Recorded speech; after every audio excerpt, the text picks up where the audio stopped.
Hey, traveler, Paimon. Oh, Paimon knows that voice! Over here.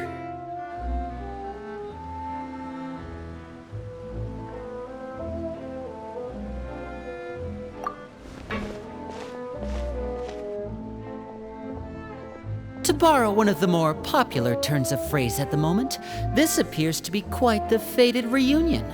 Running into you two out of the blue like this has really made my day. I certainly wasn't expecting it. You can say that again. What brings you to Poisson? Wait, Paimon's got it! You must be here for one of your magic shows, right? Actually, we've run into a bit of trouble on the home front, so Father arranged for us to stay in Poisson for the time being. Oh, are Lynette and Fremine here too? Yep, along with most of the other members of the House of the Hearth. You may have noticed Poisson seems a bit more crowded than usual. So you're saying nearly the entire organization has moved to Poisson? Sounds like you've run into way more than just a bit of trouble. What's really going on? Well... Since the two of you are so curious, perhaps I can fill in the gaps. You scared Paimon half to death! Father, you're here.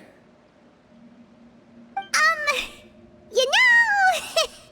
On second thought, maybe we don't need to know? It's all probably super confidential House of the Hearth stuff, right? We totally weren't trying to pry or anything.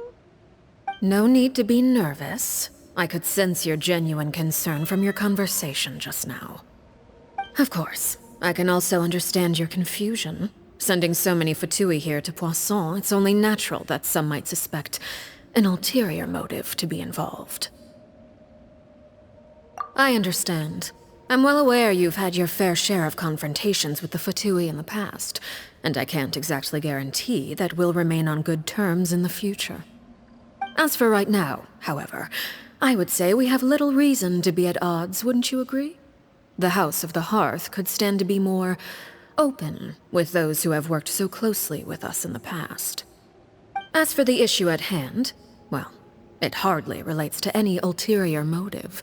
To be frank, it all stems from a certain rumor circulating around the House of the Hearth. It's an internal matter. What sort of rumor? A rumor that a certain phantom child is hiding away in the House of the Hearth. A phantom child? Ooh, just hearing the name is giving Paimon the creeps. A spirit that should have long ceased to exist is lurking in the shadows of the House of the Hearth. So I decided to bring the children to Poisson before continuing to investigate the situation. I expect I should be able to track down the spirit fairly quickly. After that, it's just a matter of resolving the situation, if you will. It shouldn't be much trouble at all. If you're curious, or if you still have some concerns, it might be advisable to stick around for a few days. I'm sure the children would be exceedingly pleased to welcome some visitors. Lenny, I'll leave you to entertain our guests. I have some matters to attend to. Of course, Father.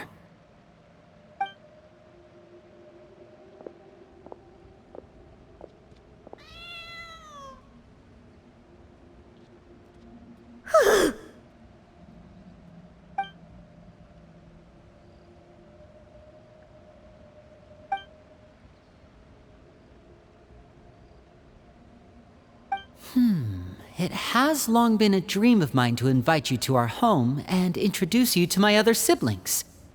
You're quite well known in the organization already. A lot of people have been talking about you, especially after everything with the prophecy. If you're willing, why don't you stay a while and have a little chat with us? Alright. We don't have anything else to do right now anyway. But let's be clear, we're just gonna be there as guests, okay? Don't get any funny... Oh, wait a second. For your guests, that probably means we'll be treated to lots of yummy food, right? Of course. During our stay in Poisson, we've been helping out the locals with some fishing. We bring in quite the bounty every day. In fact, today's the perfect chance for me to show you what I can do in the kitchen. Let's go. I'll take you to where we're staying.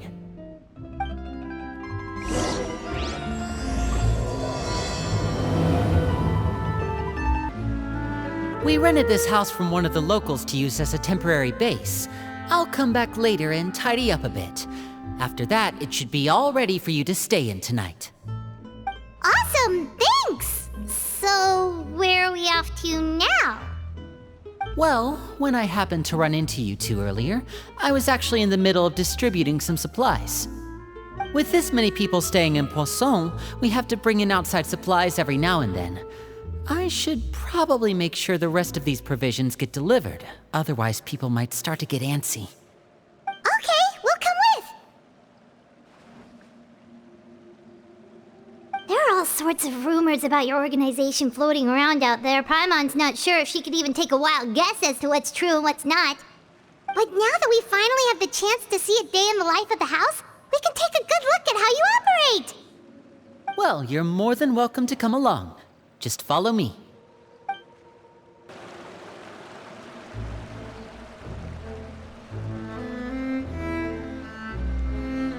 Linny! We're finally here! The supplies. I'm assuming you've... Brought them with me? Yep, here you go. Hello? Something caught your eye? It's the Traveler and Paimon! No way! Come here, everyone! Hurry! The Traveler and Paimon are here!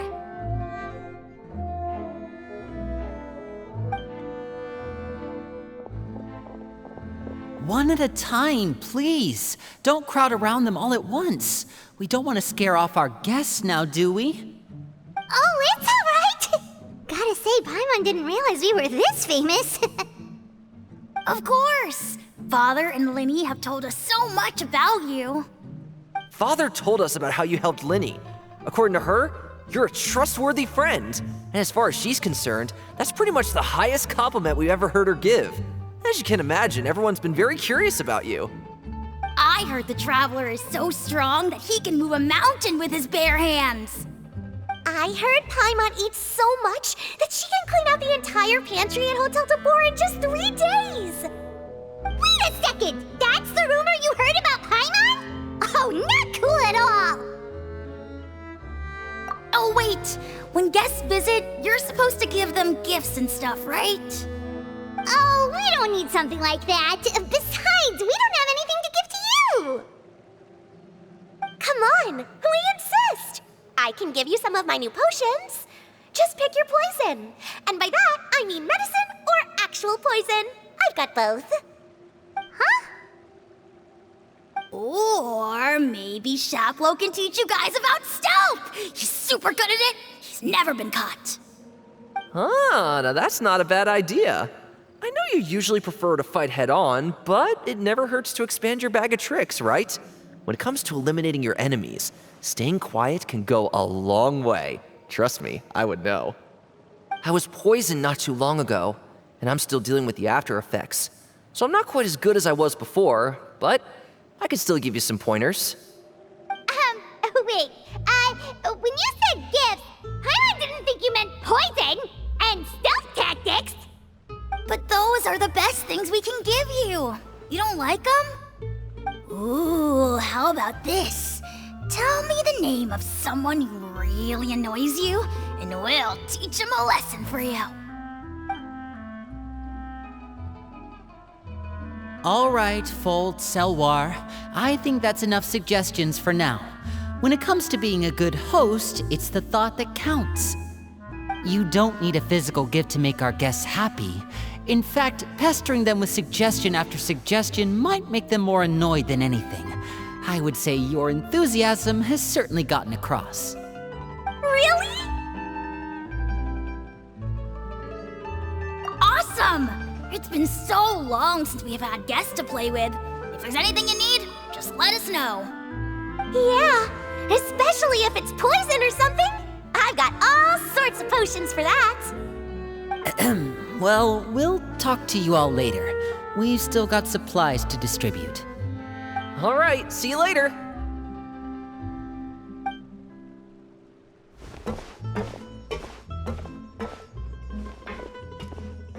Bye!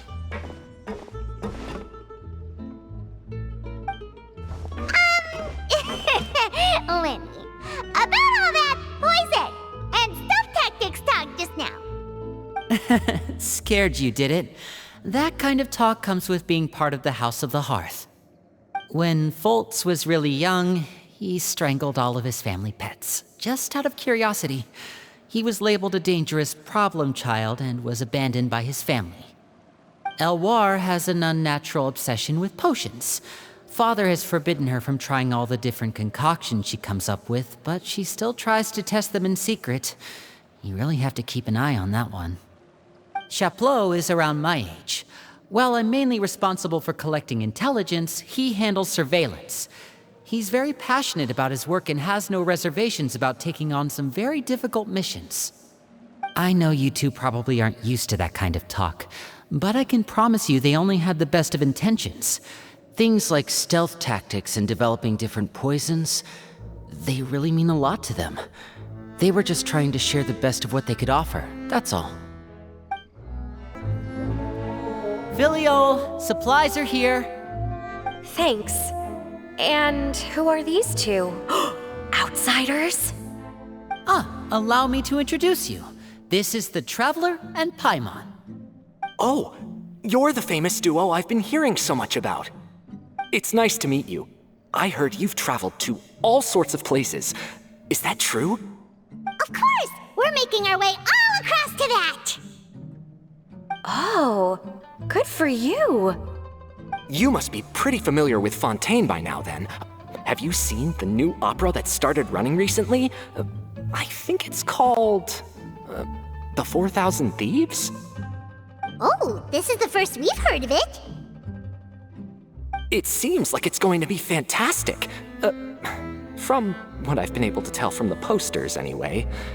You should definitely check it out if you have the time.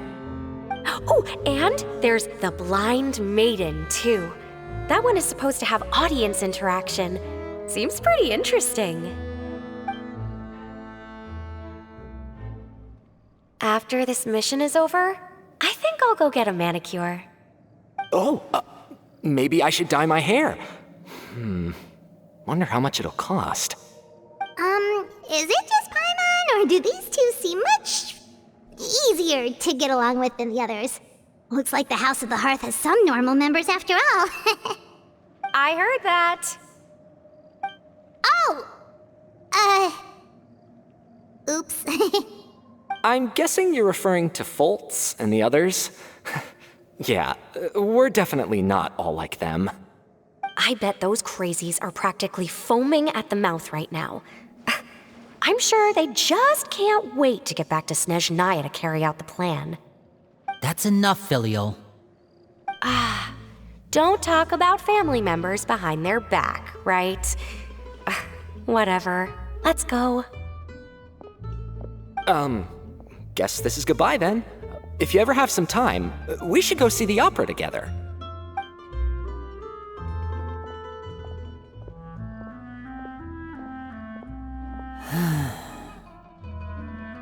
Well, that's it for the supplies. We should probably head back as well.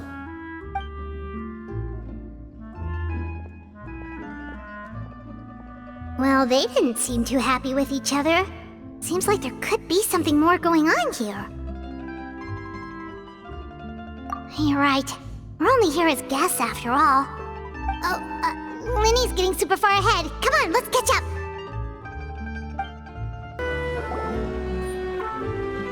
So, what do you think of the members you've met so far? Well, Father is always encouraging us to be strong-willed and independent. So if there's one thing we've got, it's people who aren't afraid to speak their mind. Well, I should probably get cooking. Wanna join? Of course! Then let's head out and... Fremine? What are you doing here? Fremine!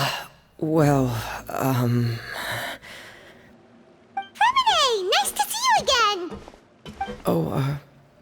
You too. I heard you're here as guests of House of the Hearth. Welcome. We were just going to make some food. Why don't you come along? I could use some help in the kitchen, and I seem to remember you mentioning you wanted to make seafood soup for the traveler in Paimon. Seafood soup? Oh, Paimon's drooling already. Were you looking for something just now, Fremine? Maybe I can help. It's nothing. I just wanted to see if there were any extra supplies.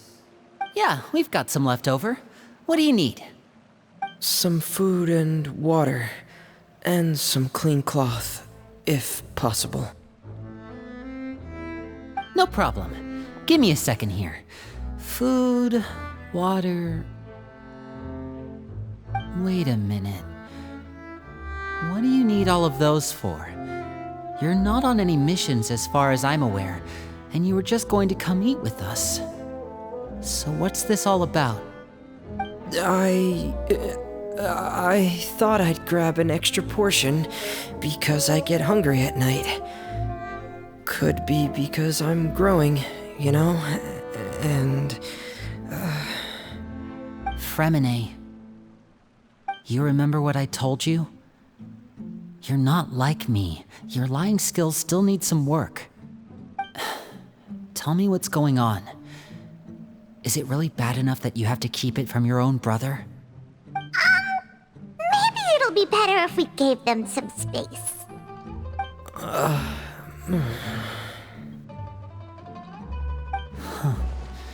This is the first time I've seen that kind of look on your face. Whatever happened, does it have something to do with Father? Yes. Just follow me. You're back! Oh, and you've brought some friends with you this time. Hello, my name's Linny. I grew up in the House of the Hearth. And you are? Hi, Linny. I'm also a child of the House of the Hearth, just like you. You can call me Clairvy. Clairvy? It's nice to meet you. Does that name ring any bells, Linny? No, not at all. That's not a name we have on our roster, I'm sure of it. What I'm not sure of, though, is how she managed to sneak in. She must be the phantom child Father's been searching for. From the looks of it, I'm guessing you were the one that found her, Fremine. You, haven't told Father, have you? No, I haven't told anyone. I've just been keeping her hidden. For how long? About half a month now. So ever since we got to Poisson, then, do you have any idea what you're doing? I know what I'm doing. Really? 'Cause from where I'm standing, it looks like you're hiding the very person Father has been trying to find. If Father finds out about this, everyone involved is going to be punished. You know the rules of the house, Fremine. I know you do. Father doesn't tolerate any form of betrayal. So why are you doing this? I've thought it through. And I just can't hand her over like that. Linny, don't you remember last year? Chaplot nearly died after getting poisoned during that one mission. He wasn't able to get back before the poison started taking effect, and not a single person was there to help him. That night, while I was sleeping, I heard a voice telling me to go save him. I opened my eyes, but I couldn't find the source of the voice. I thought maybe I was just hearing things, but I went to look for him anyway. Luckily, I got there with enough time to save his life. That feeling of being haunted, of hearing voices, it's happened many times in the House of the Hearth.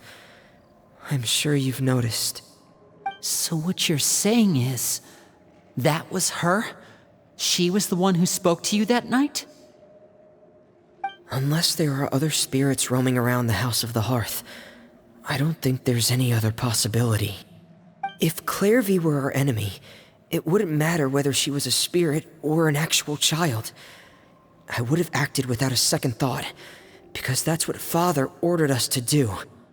But she's been living with us, helping us from the shadows all this time. I think that makes her family. I couldn't just hand her over to be dealt with. Not when there's so much we still don't know. So what's your plan then? You can't keep her here forever. Someone is bound to find out eventually. I haven't thought that far yet. I don't want to disobey an order from Father, but I also don't want to put Clairvy in danger. Come with me. There are a couple things I'd like to say to you in private.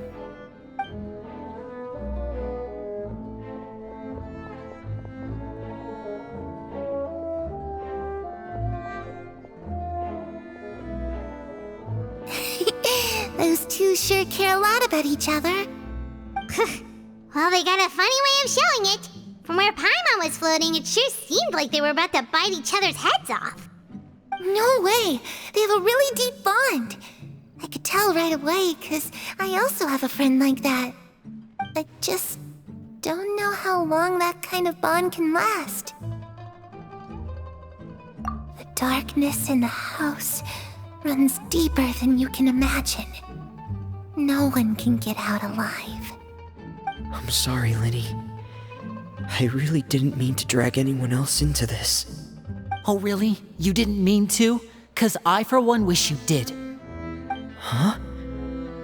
What do you mean? You know, when we were younger, you didn't call me Linny. You called me brother, just like Lynette. We grew up together, the three of us. We were all orphans, all rescued by Father.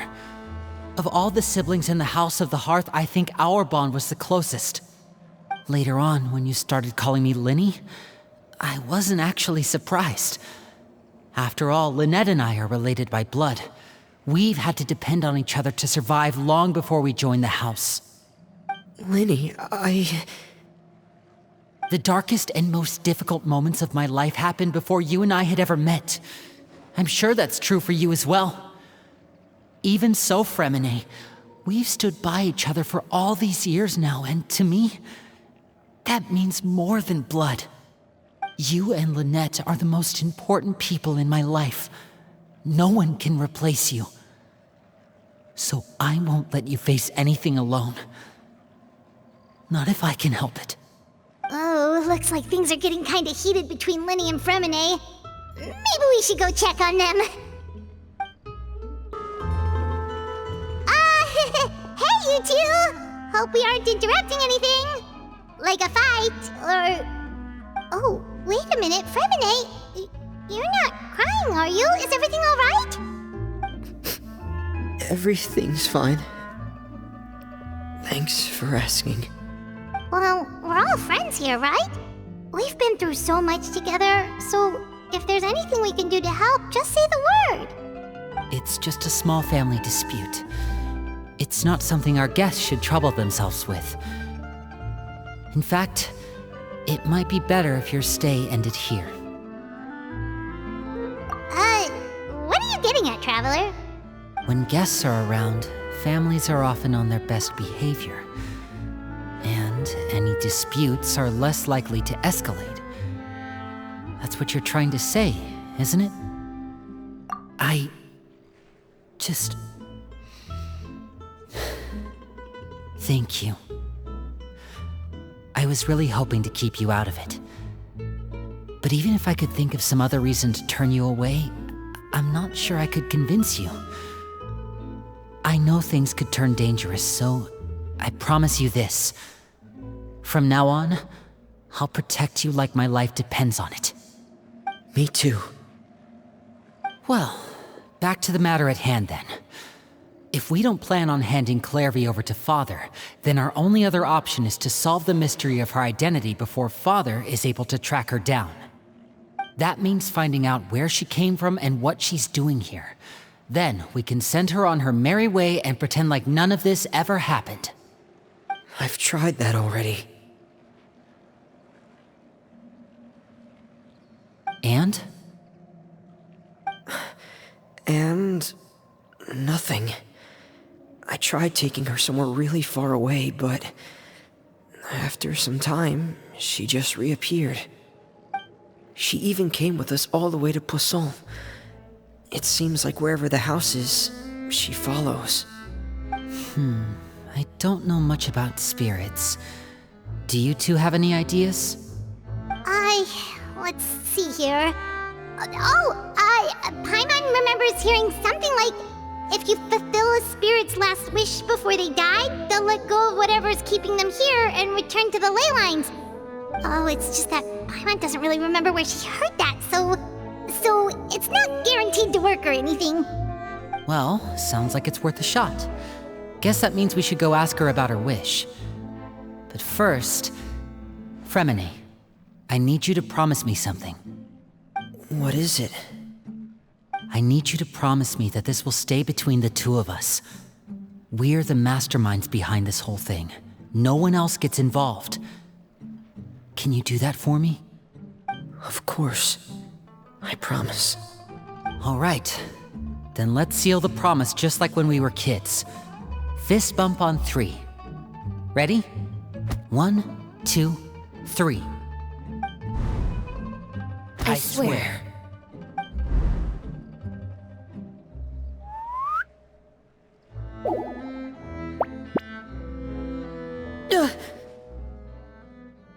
Whoa! Lynette! But what a surprise! What brings you here, dear sister? And, when exactly did you get here?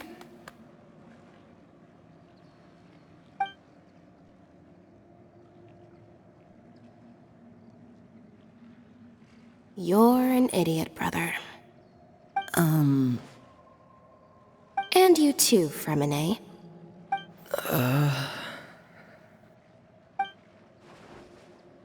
You 3, Traveler. And you 4, Paimon.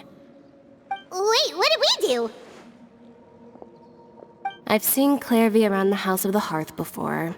I hadn't seen her in Poisson, so I figured she must not have come with us. But it turns out, you were just hiding her. I heard you talking about your plan. Rather than steering clear of the situation, I'd rather fully join in.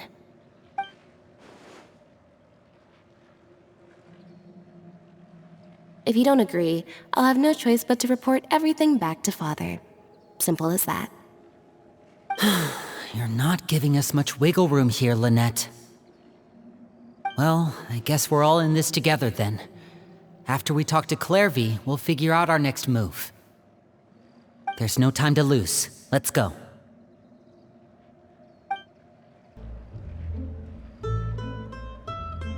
I'm full.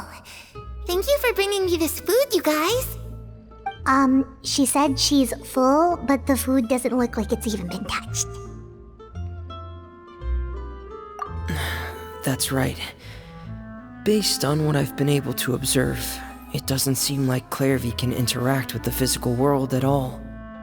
Still, when she's presented with food, she'll always linger around it for a good little while. Maybe, in her mind, she really is eating those things. Does she know that she has already passed away? I've tried to ask her, but she didn't answer. My guess is that she's just as confused as we are. Or maybe she couldn't understand the question at all.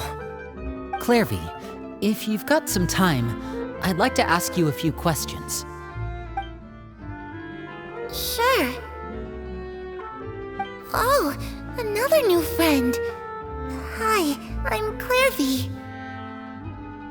Hello. Clairvy, how did you join the House of the Hearth?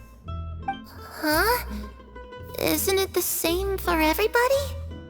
The knave brings you here and then you can't leave. It's just that your name, it's not on the roster. And I've never seen you before. The roster? Oh, I get it now. I think there might be some things you don't know about this place. The people in charge, they're not as nice as they look. They say they keep a roster, but it's not complete. There are a lot of people who aren't on it, and never will be. In this house, some people are family and other people are just test subjects. Those kinds of people aren't ever going to get a place on the roster. Unless it's the roster of people who've been executed. Wait, does that mean the knave... She... Is there anyone that can vouch for you? Perry. She's my best friend. She's the only one I trust in this place. Have either of you heard of that name before? No. Me neither. Clairvy, Perry. Neither of those names are on the roster. But it seems like she's telling the truth. Either that, or this kid's already got a bag of tricks bigger than mine. Maybe we should try a different approach. Clairvy, do you have a wish? A wish? It can be anything you want. Just imagine. It's your birthday, you're blowing out the candles, and your wish is...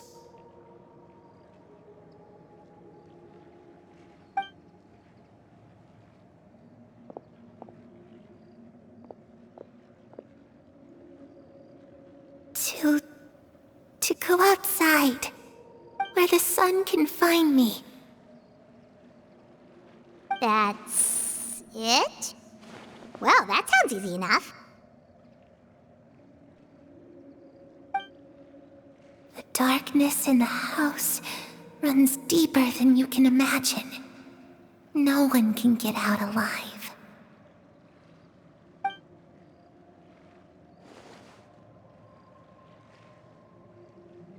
Okay, time to divide and conquer. Listen up, I've got a plan. I'll try and find a way to use basic illusory magic to take Clairvy outside and bring her somewhere with sunlight. Lynette, try and find the list of executions that Clairvy was talking about, and see if her name is on it. Fremine, you stay in Poisson. We can't be the only ones who've had run-ins with Clairvy. I need you to collect intel on everything she's said and done. Understood. I'll try my best. What about us? What should we do? I really appreciate your willingness to help, but this is a family matter. I don't want to drag you in too deep. It's too risky. Let me think. Since Father considers you to be guests, maybe you could stick by her side for a little while. You don't need to do anything except keep up some nice, casual conversation. Ah, Paimon gets it. You want us to distract her. I'll give you a magic bird. If Father suspects something, all you need to do is release it when she's not looking, and it'll alert me that something's wrong. Of course, that's only as a last resort. If Father doesn't seem to notice us, there's no need to make contact. We'll reconvene here tonight after all's said and done. If the worst-case scenario happens and we're discovered, just tell Father everything. We're not going to let our guests get punished for our own actions. That's where we draw the line. You too. Okay, this is where we part. Father should be at the beach nearby.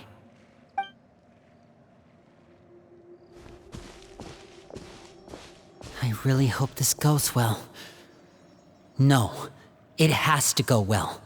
That's the only way this can get resolved.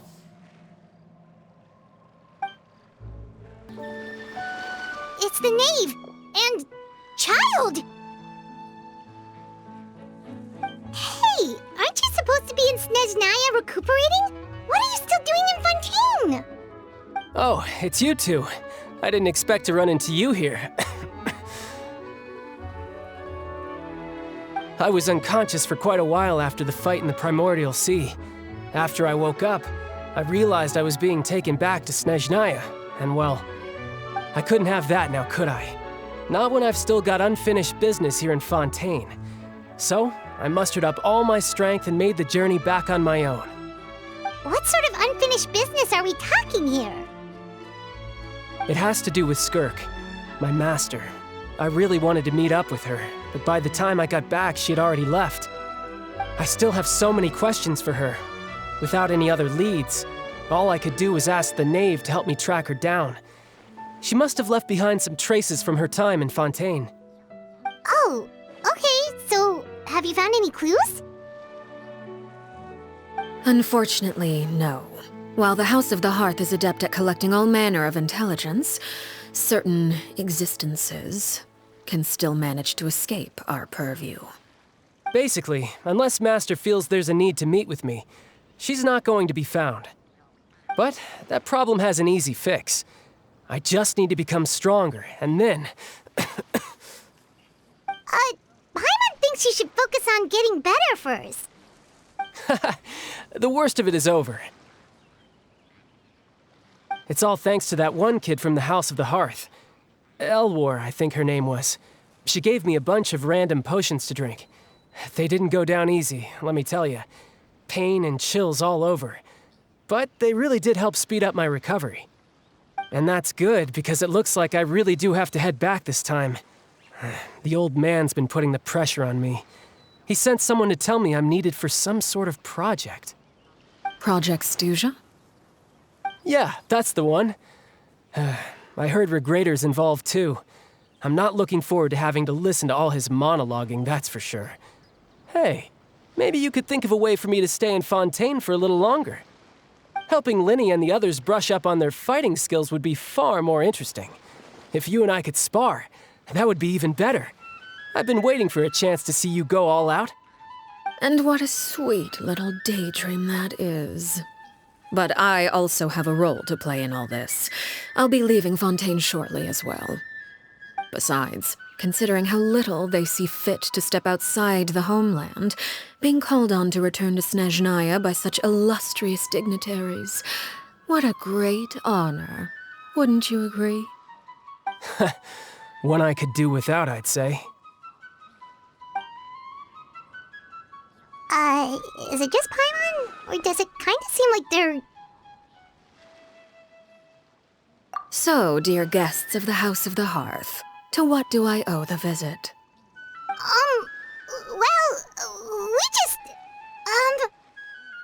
Right! We're super close to Linny and the others, but we still don't know much about you! Is that so? Introductions have already been made, have they not? Well, you see? There's only so much you can learn about someone from a short introduction. At least tell us something a little extra, like... Why do you call yourself father? Good question. I'd also like to know. The fact that you have to ask tells me our intelligence work has been quite successful.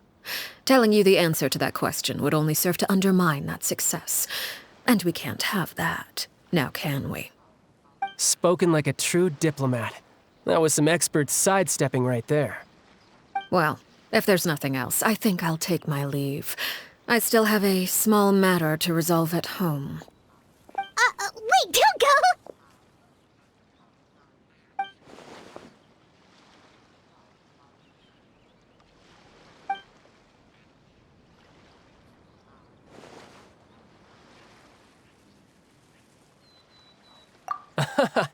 I'd also like to hear the answer to this. I've met some of the members of your organization, and they all seemed like really good kids. They actually reminded me of Tonya and Tusser.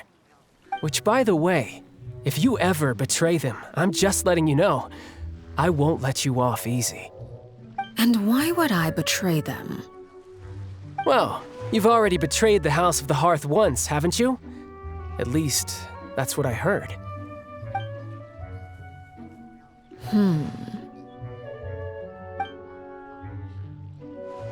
Okay, I admit. That's just what the old man told me. The rooster, I mean.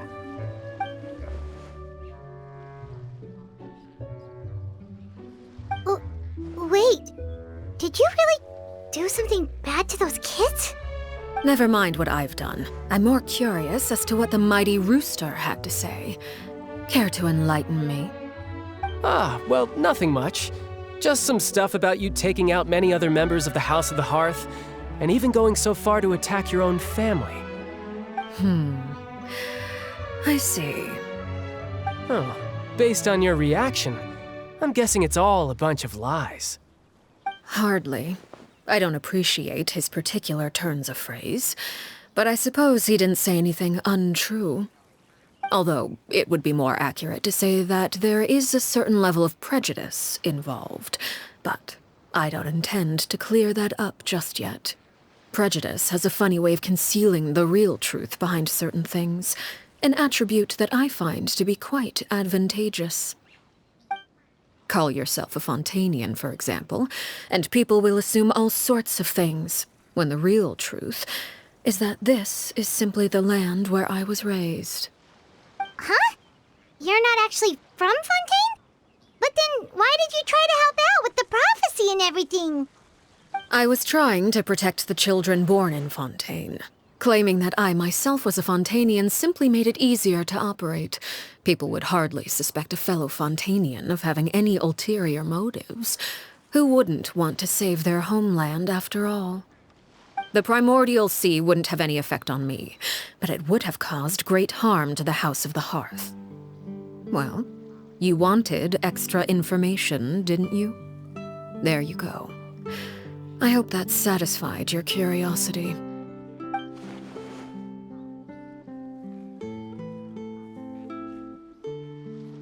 So, you stayed in Fontaine for the kids. I guess I was wrong to believe you'd betray them. Apologies. Looks like I was holding on to some prejudices myself. Good. Like I said, I like it when others have misconceptions of me. Actually, while I was recuperating at the House of the Hearth, there was something else that really caught my attention. I heard that members always resolve disputes and arguments with a friendly spar, and the loser has to back down. Seems pretty cool if you ask me. Would also give them plenty of opportunities to hone their skills. Well, that's only a recent development. In the past, such spars weren't nearly so friendly. The losing party would lose everything, including their life. They were that high stakes? Whew, at least that's not a thing anymore. Well, the current atmosphere's not half bad. I'm a bit jealous, actually. You've got so many family members around you, and you even get to live with them. Having a lot of family around means dealing with a considerable amount of bickering and scheming. Once Tonya and Tusser enter their rebellious phase, I'm sure you'll understand. Just imagine. Tusser becomes obsessed with plucking out strands from the rooster's mustache, or Tonya decides to dye her hair 42 different colors. Okay. I get the picture.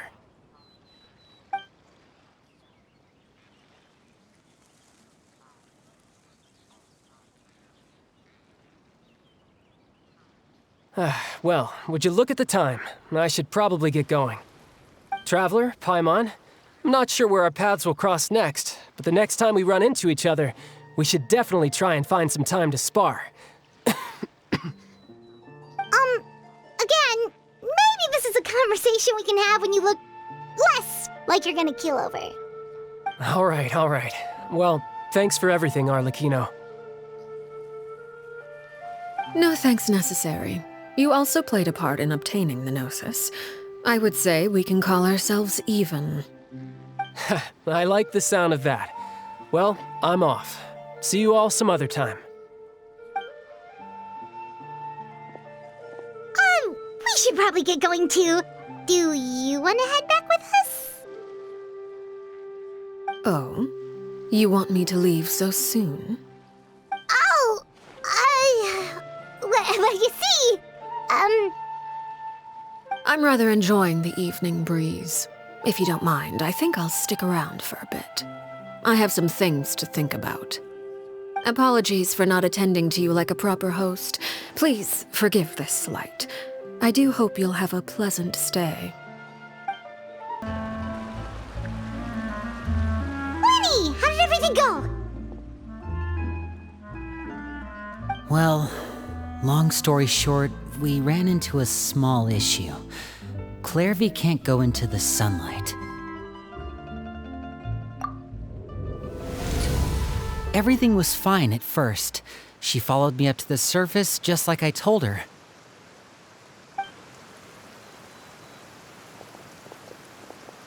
But as I led her out of the shadows and into the sunlight, she vanished.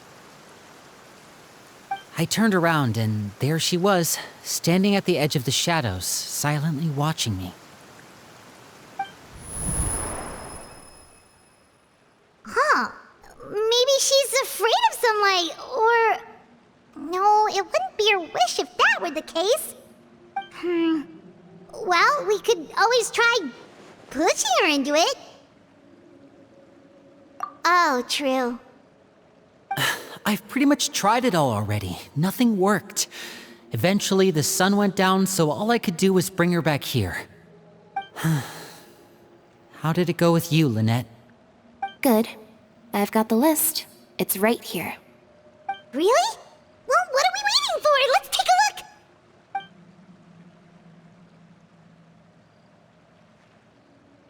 Oh, that's a lot of pages. Oh, it's gonna take forever to get through it all. We can each take a section. Here.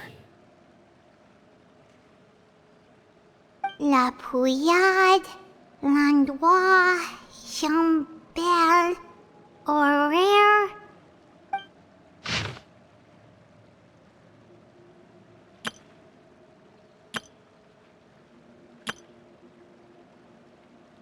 Oh, yikes. That horaire guy has a huge scar on his face. He's kinda giving Paimon the creeps. Ah, I've met him before. The scar is from an injury he received during a mission. I still remember him joking with me about it. He said any future lover would take one look at him and then lose all interest. Did he say anything else? Well, I asked if there was someone he was interested in. He said no, and that's where our conversation ended. It was only later that I learned he really did have someone he liked. He risked everything to escape so he could be with her, but it didn't work. One day, Father asked to see him, and, well, I never saw him again after that. Wait, so that means the knave, she... It may seem cruel, but it's just one of the rules of the house. Betrayal is not to be taken lightly. We know too many secrets to come and go as we please. So, if you do try to leave, you pay with your life.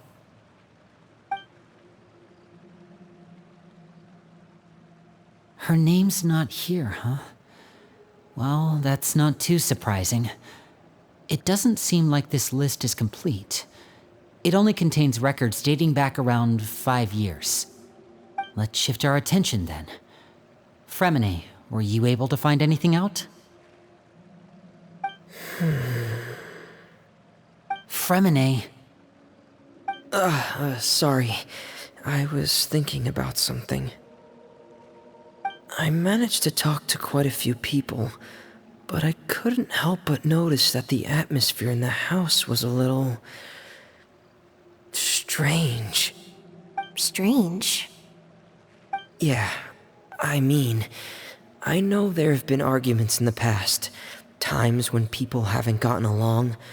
Chaplot and Filiol are a good example of that. Oh, those are two of the people that we met while delivering supplies. Paimon can see how they might not get along. They had very different vibes, and their, interests seem to be pretty different as well. That's to be expected, actually. Father brought us all here, shared her knowledge with us, taught us how to fight. That's one thing we all share. But that's also where the similarities end. Not all of us feel the same desire to stay here. As members of the House of the Hearth, we're also considered part of the Fatui. And to a lot of people, that's an identity they never asked for. Certain members get older and realize they want something else for themselves. But considering the rules of the house, most people would never say that out loud. People like Chaplot and Foltz are loyal to Father and her vision. They're proud to be part of the Fatui. Filiol and Nantoy, on the other hand, well, they aren't quite as enthusiastic. These kinds of conflicts have always been there. It's not like Father is in the dark about any of this. Well, that's true. But it just feels like things have gotten worse lately. Filial and the others, it seemed like they were meeting in secret to talk about something. I can't say for sure, but I think they've met Clairvy. You think she's been inciting them to act out? No, not exactly. But I wouldn't be surprised if she said something to them about the darkness in the house and how deep it runs. She's told me about it before. Experiments being run on children. People being used as pawns on the battlefield without so much as the strength to survive. And they just believed all that? Without any evidence? Clairvy's words probably gave them the excuse they were looking for. Whether they actually believe them to be true is secondary. This is all because of Project Stuja, isn't it? Whoa. Hold on a second. What's this Project Stuja all about, huh? This is the second time it's come up now. Sorry, but I'm not sure of the details either. I only know what Father has told us, which is that it's something the Rooster and Regrator have been working on together. Apparently, it has to do with the Fatui's strategic plan for the future. Because the House of the Hearth was so successful in obtaining the Gnosis, we now have the honor of playing a key role in Project Stuja. Wait, but isn't that a good thing? Key role is just another way of saying dangerous role. To us, the whole thing is an inconvenience. Father thinks so too, but she's in no position to refuse. Their plan isn't exactly unreasonable, and they've been funneling the house a lot of funding. It's just that we'll lose a lot of members in the process. Participating in the plan, it's an honor in name only. What they're really trying to do is subdue us. The existence of an intelligence organization outside their control makes them feel uneasy.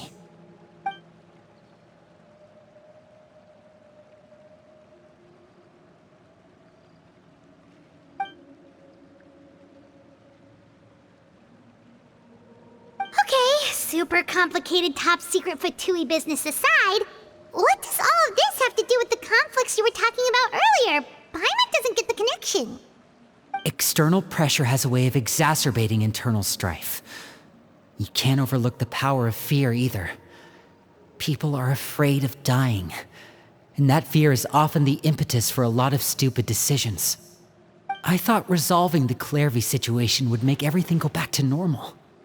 But it looks like things are more complicated than I thought.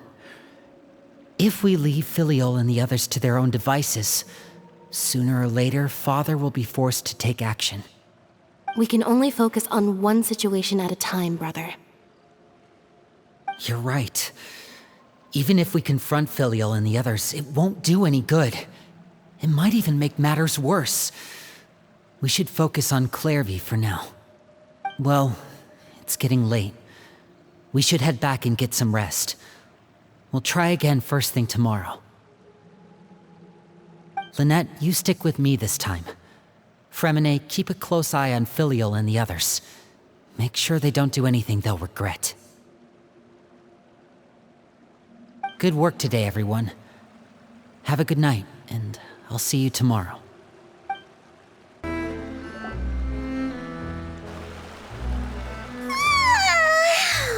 I'm always looking forward to an early night, but she can't sleep at all.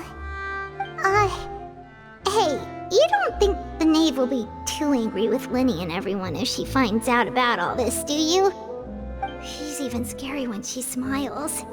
If she were to actually get angry... Ooh, you have to protect Paimon if that happens, okay, Traveler?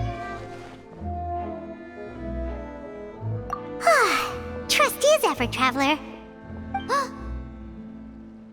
Look! Look over there!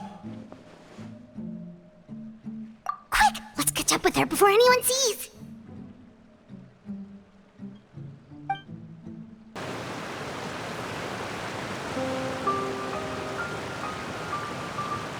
Clairvy!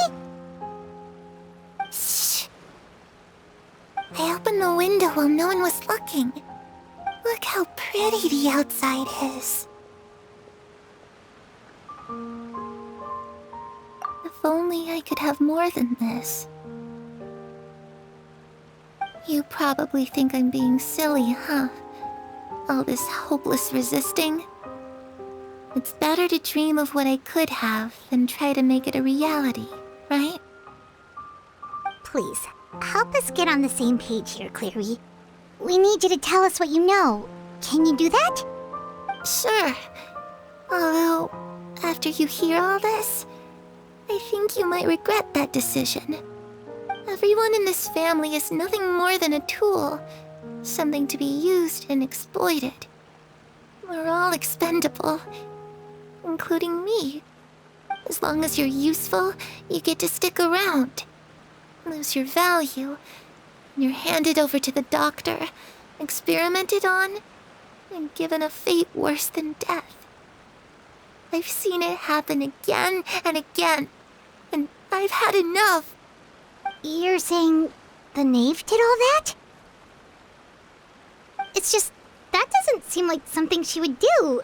She's scary and all, but it seems like even she has lines she wouldn't cross. I knew you wouldn't believe me. Everyone thinks she's a good person. They all think of her like a real mother. Mother? But she doesn't deserve that title. She's disgraced it and tarnished it. And if I had things my way, I'd never see her again. If only Perry were here, she'd understand. Perry. There's that name again. Also, Paimon's getting a strange feeling. It almost feels like she's not really here with us. Paimon can't tell if she's actually talking to us or if she's mistaken us for someone else. Well, in any case, it seems like she really needs someone to talk to. We should keep her company for a little longer. She looks so young. But it seems like she's been through a lot. It's getting windy. I should close the window. Ooh, look at the moon. Isn't it pretty? Hey, wanna hear a secret? I heard that if you look up at the night sky in Snezhnaya, you can see the aurora. It's supposed to be super pretty. Even prettier than the moon tonight. Perry and I promised each other that once we're older, we're gonna go see it together. But I can't find her. I'm worried she's also been... No, that wouldn't happen to her. She's special. Mother likes her a lot. I should really go talk to Mother, but we just fought. She doesn't want to see me, and I'm too scared to face her. What should I do?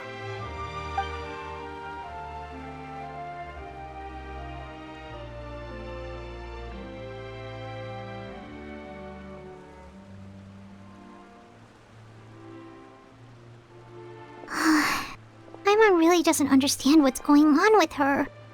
Well, let's head back. We've got an early morning tomorrow.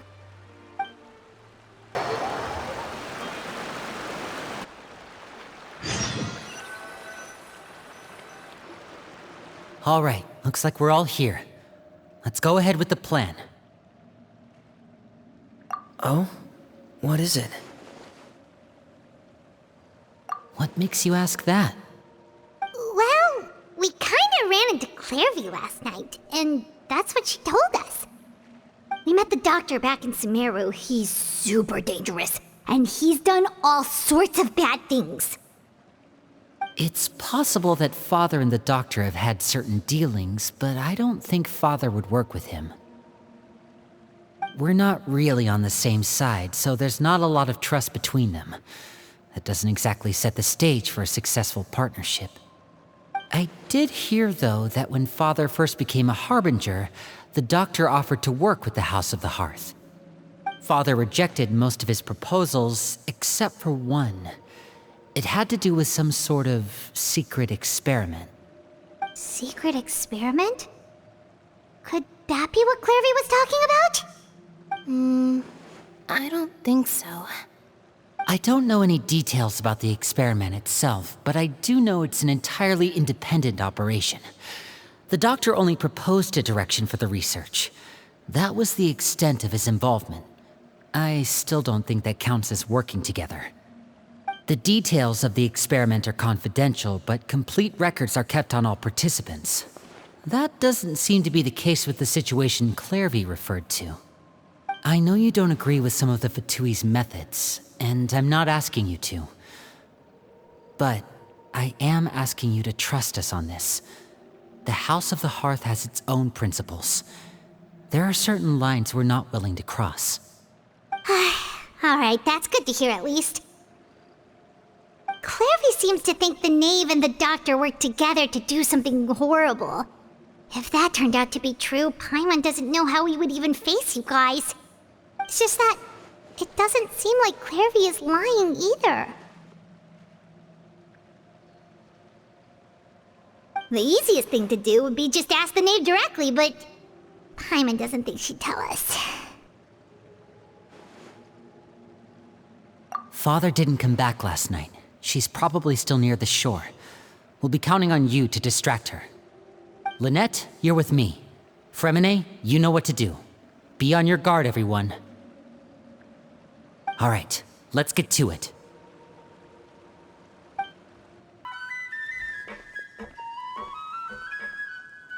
Ah, it's you two again. I must say, you look a bit pale. Did you have trouble sleeping last night? A little. Perhaps if you had less on your mind, you'd be able to absolve yourself of such troubles. So what are you planning to do now? Catch up on some sleep? Or should I give you some time to rack your brain for a topic to discuss before I ask any questions? Although I must profess to being curious. Without Child here, how do you plan on distracting me? Us? Distract you? A good one. But no, we were just here for a chat. Looks like you could have used some extra time to think. No matter. If you don't have any other plans, why don't you accompany me somewhere? Don't worry. I'll be sure to steer clear of any scheming children. The ocean breeze is sure nice today. Children always think they can hide things from the grown-ups. But nothing gets past me. Least of all a little scheming. I think I'll let them have at it for a little longer. I can be very patient. Well, I'll leave you to think things over. If you're so inclined, meet me outside the Palais Mermonia. Good things come to children who do as they're told. So I do hope you decide to tag along. If only for your friends' sakes. What should we do? She clearly knows about everything we've been doing, and Paimon doesn't think it'd be a stretch to say she was threatening us just now.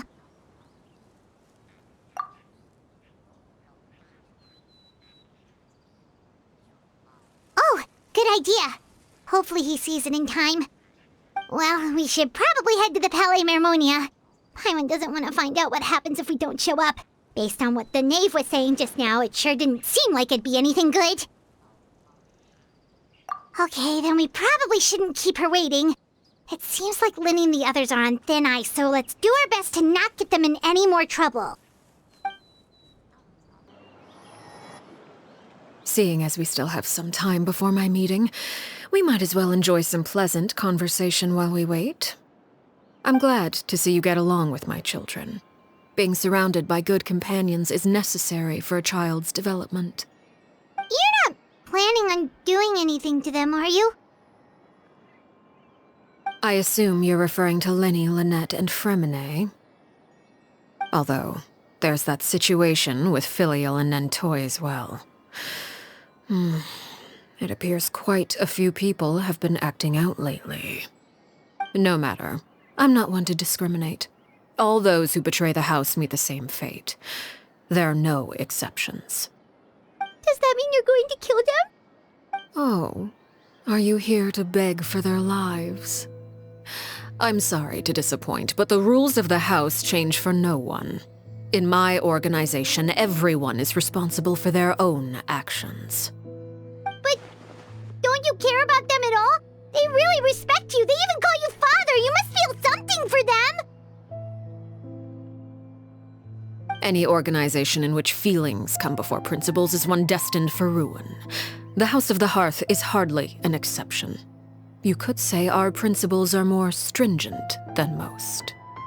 Perhaps I can offer you this consolation at least. As our guests, you two will not be held accountable along with them. I would imagine Linny, Lynette, and Fremine will be able to keep their lives. As for Filial, Nantoy, and the others, I'm afraid there's little I can do. They can try to escape, but once you know our secrets, there's no getting out alive. But that's awful. Ah, you seem concerned. Out of consideration for my guests, I suppose I could turn a blind eye for a little longer. If Linny and the others manage to dispose of Clairvy in the meantime, all evidence of their wrongdoing will be lost. In that case, I could hardly punish them for something I couldn't prove. If their efforts are unsuccessful, on the other hand, all will be held accountable, and the punishment will be severe. Of course. Oh, and here, I believe this belongs to you. Do try and keep better track of it next time. It takes a considerable amount of time to train a bird like this. It would be such a pity if you were to lose it. Permanently. Wait, where did you get that? Well, I'm afraid that's all the time we have to chat. Now, for the matter at hand. I asked you to meet me here because I have business at the Palais Mermonia.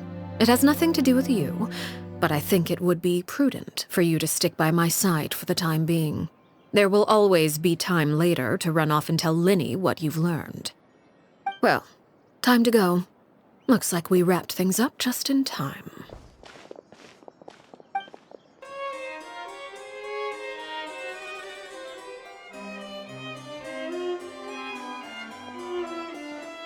It's been a while, Monsieur Neuvillette. I must say, I wasn't expecting my meeting request to be approved quite so quickly. The Palais Mermonia operates with an efficiency worthy of admiration. It is only right that an esteemed diplomat such as yourself should be afforded the proper level of respect. Although, if I may speak plainly, I must confess that I did not anticipate we would have the occasion to meet again after presenting you with the Gnosis. I see you've brought the Traveler and Paimon with you as well. If I may inquire as to the purpose of your visit. I'll be departing Fontaine shortly. There is, however, an outstanding matter that I would like to see resolved before I go. It requires a rather lengthy explanation, I'm afraid. So I took the liberty of explaining everything in this proposal. Please review it at your leisure, Monsieur Neuvillette.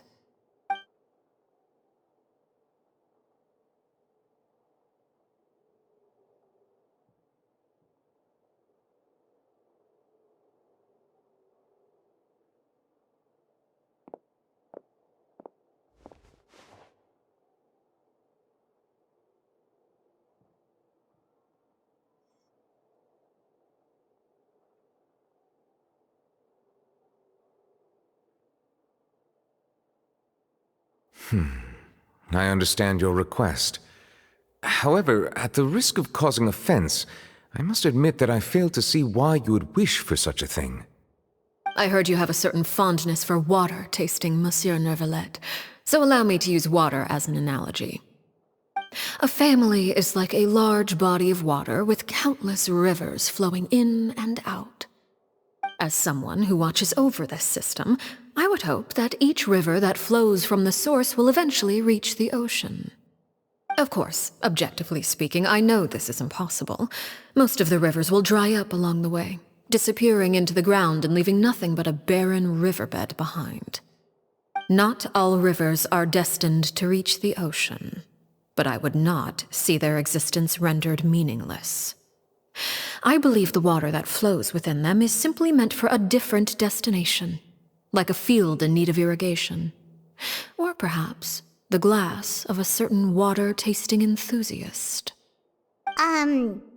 Did you get any of that, Traveler?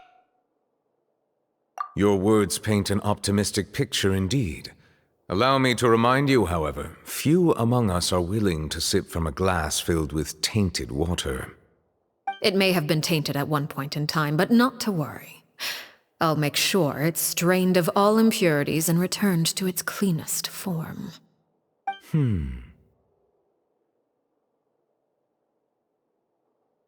I seem to recall there being a transactional aspect to your proposal.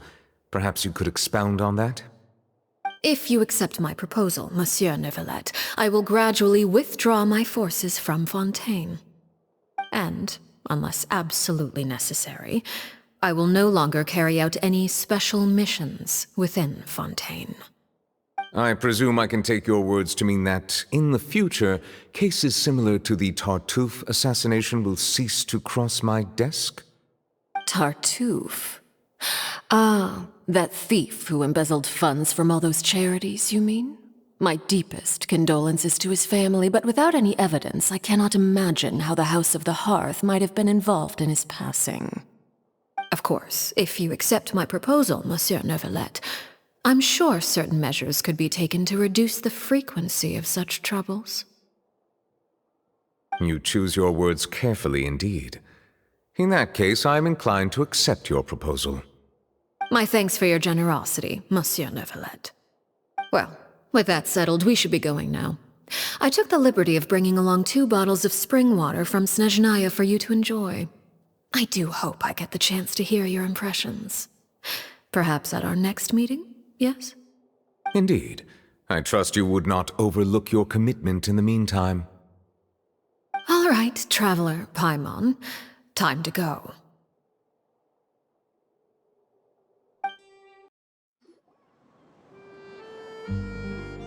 So, what exactly were you talking about back there? Paimon only heard you mention some rivers, a large body of water, and then some kind of irrigation scheme. You really want to know? I would imagine there might be more pressing concerns at the moment. Winnie, Paimon really hopes everything's going okay.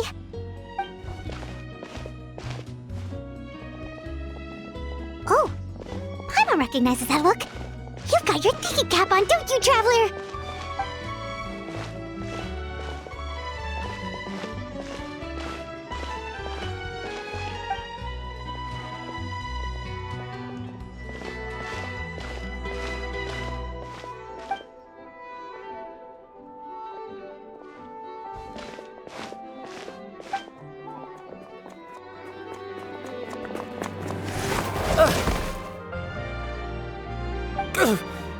Oh, shoot. Are you alright? Oh, jeez. I'm so sorry. I was so focused on selling these papers, I wasn't looking where I was going. Well, let me make it up to you at least. Here, take this paper. On the house.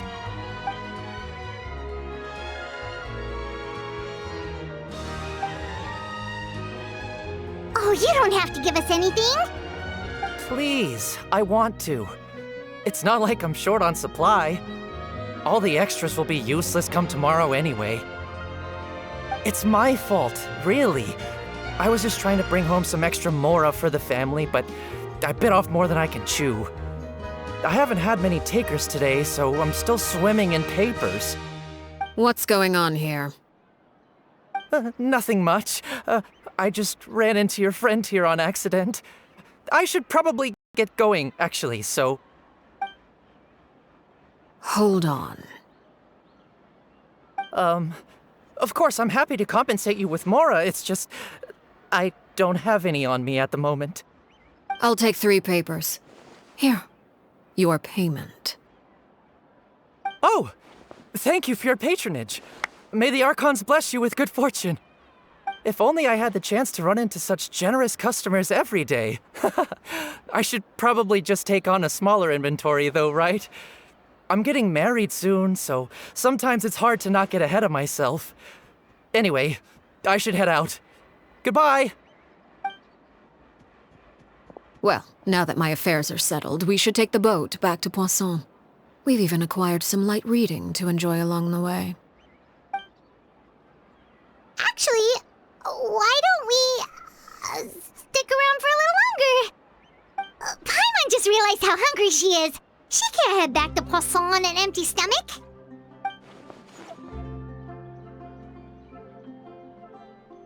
It appears you two are under the impression that delaying our return will somehow alter the situation in your favor.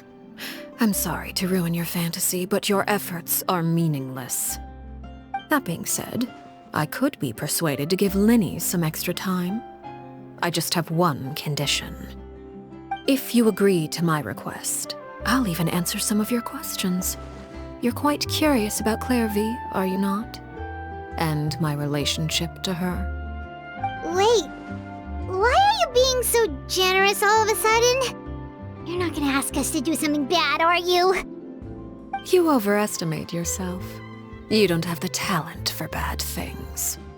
Then what can you possibly... The most important consideration in a negotiation is that both sides receive something they want. Demands and threats only get you so far. Wonderful. Here it is.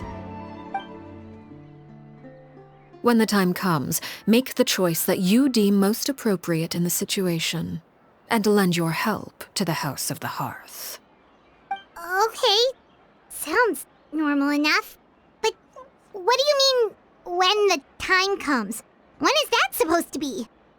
That is for you to decide. Then we have a deal. Follow me.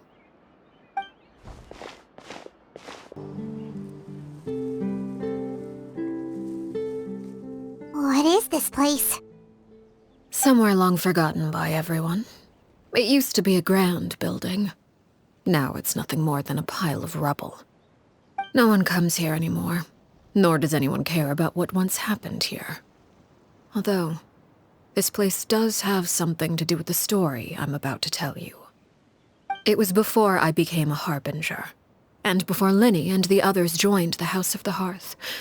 Due to certain events, I first killed Clairvy and then her mother. And this is where it all happened. You were the one that killed Clairvy? Patience now. Allow me to explain Clairvy's side of the story first. I'll start from the beginning. Clairvy was 6 years old when she was brought by her mother, Crucibina, to live in the House of the Hearth. From the outside, it seemed like a fairy tale. A thriving family made up of kind adults and friendly children. Crucibina was the knave at that time, and the House of the Hearth was under her control.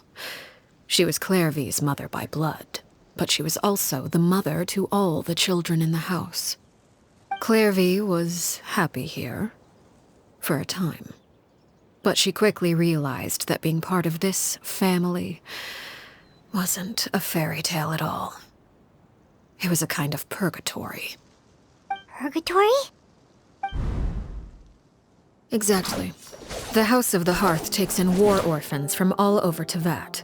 But as for how to raise them, that depends entirely on the person in charge. Crucibina came up with a novel idea. She would teach the children to fight, force them to duel each other, and then crown as the king of the house the child who proved themselves most worthy of inheriting her title. It's difficult to estimate the number of children who died or were maimed in the process. There's little I can say about the ones who died. The ones that emerged with permanent injuries, on the other hand, well, they still served a purpose. They would be handed over to the doctor to be experimented on, or sent away on dangerous missions. Nothing more than tools to be used and then discarded. So those were the experiments Clairvy was talking about. But what actually happened to her? You said that Clairvy was Crucibina's daughter, so if Clairvy tried to convince her to stop what she was doing, Crucibina probably would have listened, right? Despite being Clairvy's mother, Crucibina cared little for her daughter. She forced Clairvy to join the House of the Hearth only as a means to demonstrate her own impartiality as a mother, to prove that she treated all her children equally. Clairvy did try to convince her mother to change her ways, but it was to no avail. After her efforts failed, the only other option was to rise up and try to fight back. Unfortunately, the other children had already been thoroughly indoctrinated into the illusion of happiness Crucibina had created. Of course, there was one exception. Someone Clairvy's age who knew the truth about the House of the Hearth. Her name was Peruere. Wait, the friend that Clairvy mentioned? Friend, huh? I suppose we can call her that for now. Clairvy was a cheerful and passionate person with a tenacious spirit. Peruere, on the other hand, was rather cold-blooded. Her cold-blooded nature allowed her to see through Crucibina's facade. Yet, it was also this cold-bloodedness that prevented her from acting against it. At least at first. While Clairvy longed for freedom, Peruere was convinced that, amid all the fighting and violence, she would make it until the end. Despite their differences, the two became fast friends, united by their knowledge of the truth. Clairvy told Peruere that she hoped to create a real family, where no one would be killed or sacrificed. There may have been a certain naivete to her ideas, but Clairvy proved her determination many times over. She tried countless times to run away, ask for help, or expose the truth. But her efforts only earned her beating after beating. The only thing that kept her going was her strength of will. Even with her body racked with pain, she would still stand on her tiptoes and open the window at night. She and Peruere would look out at the moon together, a fierce longing for freedom shining in her eyes. But one day that light simply vanished. Oh no. What happened? Her hopelessness resulted from a culmination of things. 10 years had passed. 10 years worth of failure after failure. She and Peruere weren't children anymore, but finding any chance to escape still seemed as hopeless as ever. It was during this time that Peruere suggested a new plan. If escaping was out of the question, why not take down the very person sitting on top of this throne of lies? Mother herself. Clairvy rejected that proposal. She claimed that, as a famous harbinger, Crucibina possessed an unimaginable amount of power. Trying to kill her would have an incredibly low chance of success. Clairvy never gave another reason, but Peruere could see it written all over her face. Clairvy still thought of Crucibina as her mother. Killing her own flesh and blood was a line she couldn't bring herself to cross. If she couldn't escape and fight back, then only one option remained. Precisely. Death was the only way that she felt she could be free. It happened during a duel. When she arrived at the dueling ring that day, her partner turned out to be none other than Peruere, the very person that had stood by her side all those years. It was a fierce battle. But ultimately, Clairvy decided to let Peruere end her life.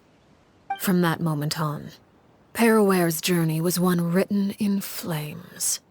When the rain finally came and washed it all away, there she stood, the sole victor in Mother's endless game of slaughter. A trail of corpses strewn across her path to success. It was the very result she had predicted 10 years prior. Even then, she believed she would make it until the end.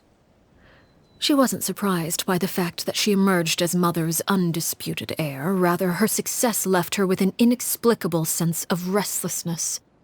She was unsettled. And there was only one thing that could quell that sensation. Perhaps you two would like to take a guess as to what it was? Crucibina, you mean? But... Correct. This is the place where Peruere killed her best friend. A mere year later, this is also the place where she fought tooth and nail to kill the mother they shared. The moment she acted, any conception of what was right or wrong ceased to matter. It's one of the principles of the house. Only those who survive get to write the rules. Peruere won the battle, and became a harbinger herself. After which Her Majesty, the Tsaritsa, bestowed upon her a new name. Arлекино. So the Perry Clairvy was talking about... It was you all along. You're Peruere. Arlecchino is just a name you got later. I left that name behind long ago. I must say, hearing it now does bring back memories. After I defeated Crucibina, the moniker of Mother died with her. I chose to forego the title she called herself and even chose to give up my own name. I rebuilt the House of the Hearth under a new identity. Not only as Arlecchino, but as father. And that is where the story ends. Any more questions? Yeah. Based on what you just told us, Clairvy wasn't a little kid when she was killed. So the Clairvy we met... Was she really a spirit at all? I suppose you could call her an illusion born of flame. Her existence is like ashes to a fire. Something left over in the wake of blaze and ruin. You see, a certain power runs through my veins. It's not unlike a curse. My flames leave behind shadows of anything they consume.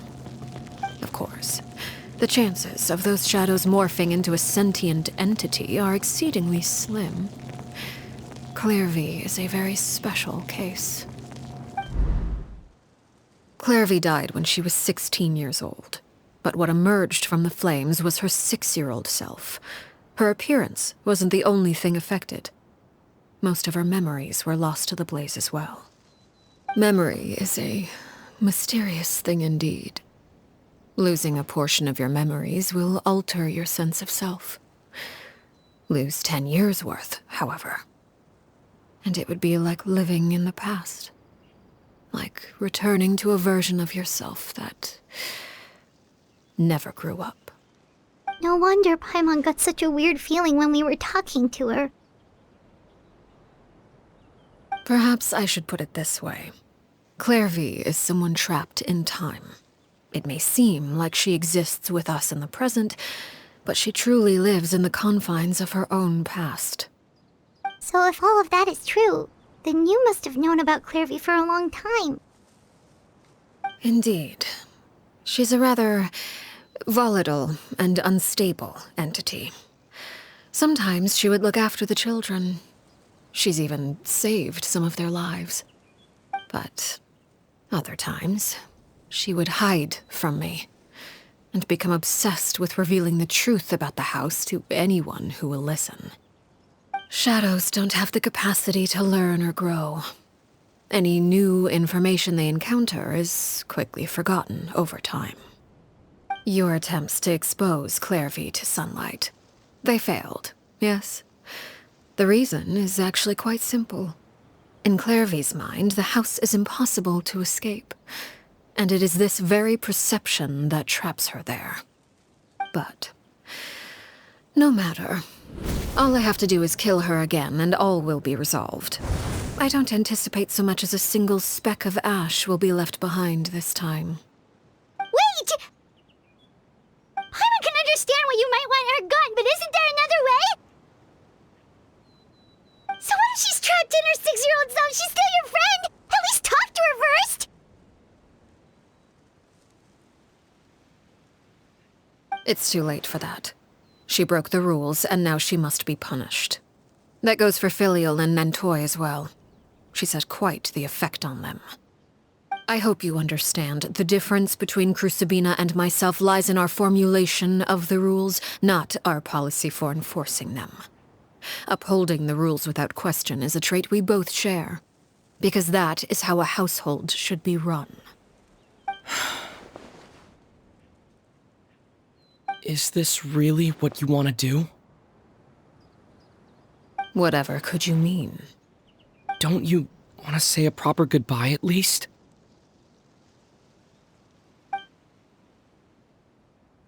Whether as a killer or as a father, there are two things that must be avoided at all costs: anger and sorrow.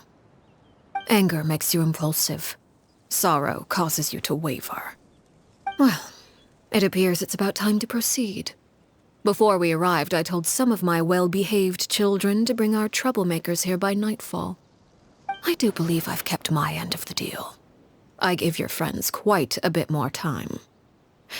As for what happens now, we'll just have to wait and see.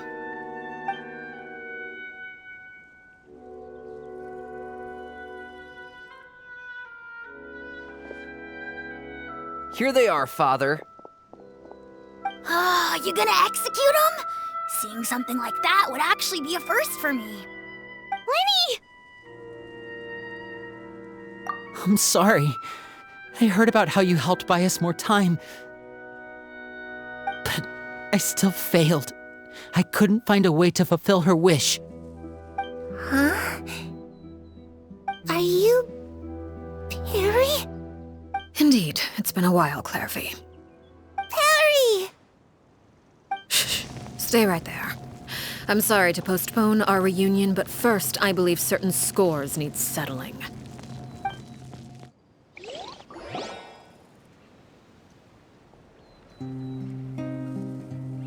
Father, let me explain.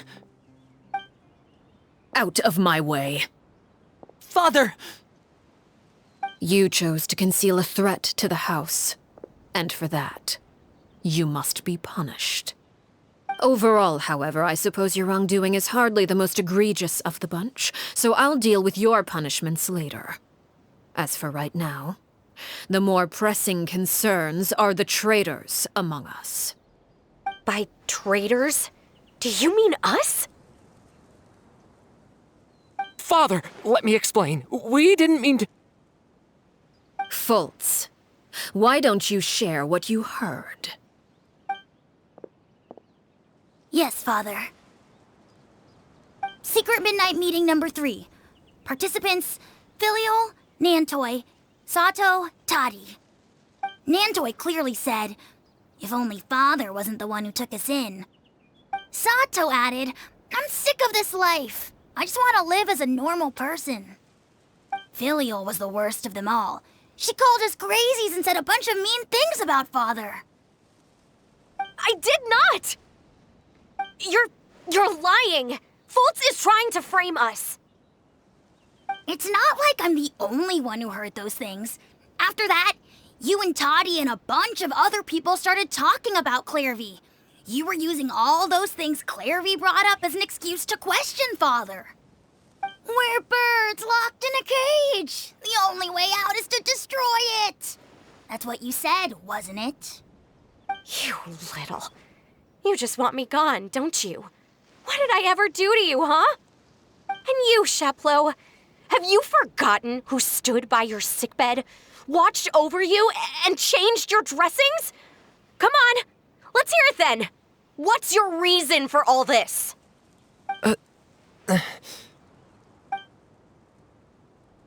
You're wrong, Filial. We don't want you to die. You're our family. Liar. You wouldn't be doing this if that were the case. So why? Why have you backed us into a corner? We all live in the House of the Hearth. You know the type of work we do, Filial. A single betrayal can cost dozens of us our lives. It's not like it's never happened before. That kind of thing is hard to forget. That's why the House of the Hearth cannot tolerate any form of betrayal. Ever since we came to Poisson, you've had 7 secret meetings. A lot of the things you talked about really crossed the line. You've been spying on us for half a month? Wait a second. Now that I think about it, the move to Poisson was just a way to make it easier to spy on us, wasn't it? Because we were all in one place. You've had this planned all along. Filial, Nantoy, I'm sorry. I owe you both my life. I owe Clairvy too. If it weren't for all your help after I got poisoned, I wouldn't be standing here today. If this were any other situation, I would do anything to repay that kindness, even if it cost me my life. But rules are rules. I'm sorry. My hands are tied. Why? Why? That's enough, Filial. We made a mistake, and we should own up to it. We broke the rules, plain and simple. And now we have to face the consequences. I'm sorry, Chapleau. Fultz. I'm sorry, Father. We accept our punishment. Chapleau, according to the rules of the House of the Hearth, how should these traitors be punished? All those who betray the house pay with their lives. And so it shall be.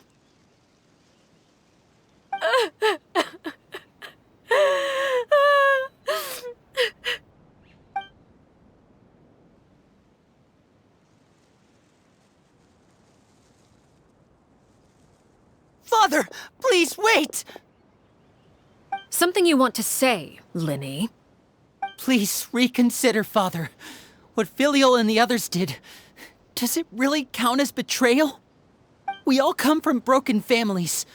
From the very first day we joined the House of the Hearth, we wanted nothing more than to make it a real home. But the truth is, none of us know what a real home should look like. I'm not saying I have all the answers. All I know is this. Killing Filial and the others may uphold the rules, but doing so will only bring us further away from being a real family than we've ever been. So please, Father, please reconsider. I agree with Linny. Father, please. Linny, you...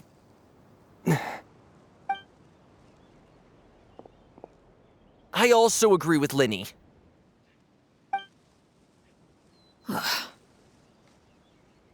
An order once given cannot be rescinded. However, given the extent of your determination, I suppose we shall have to go about this a different way. Draw your weapons and face me. Our weapons? Father, are you referring to a duel? Precisely. The rules of the house will not be altered. Traitors must be punished. However, resolving disputes with a duel is also one of our rules, one that also applies to me. Demonstrate a sufficient showing of strength, and I shall offer a concession. Wait. Beat Father in a duel? Impossible. Father is way too strong, even for Linny.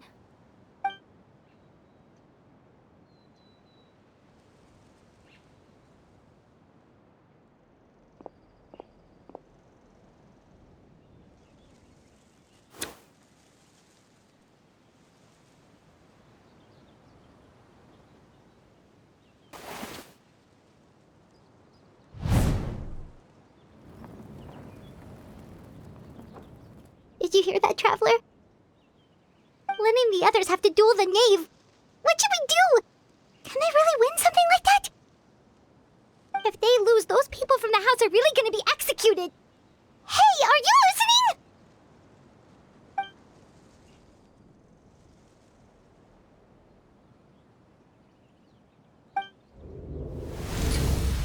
Don't you want to say a proper goodbye at least? Anger makes you impulsive. Sorrow causes you to waver.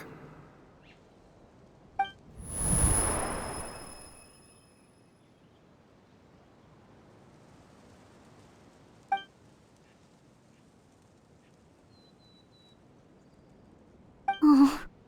Looking at that expression on her face, she seems really serious about this. Guess that means there's no chance she's throwing the duel on purpose, huh?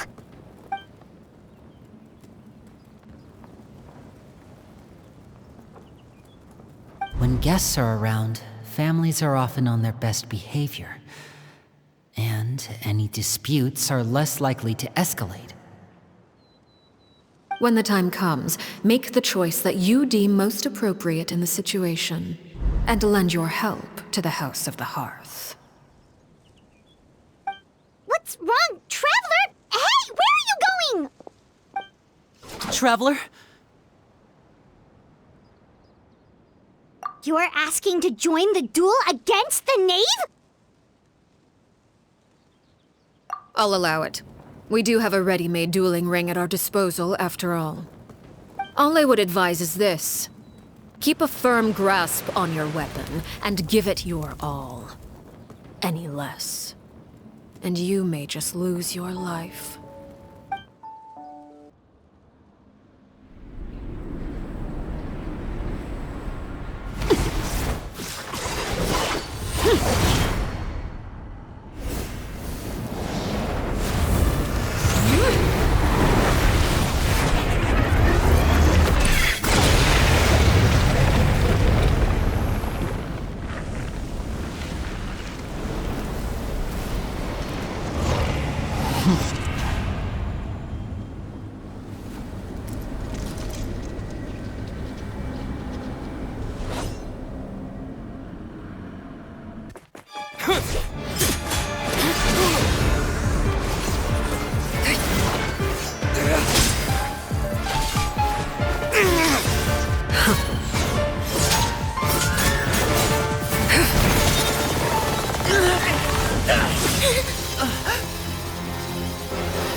You should know better than to crowd in one place.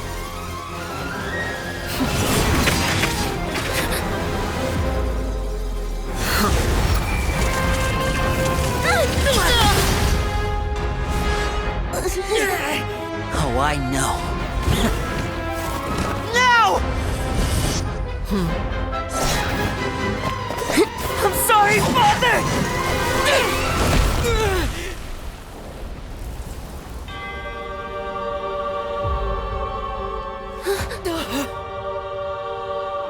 Sorry for what? This pitiful excuse for an attack?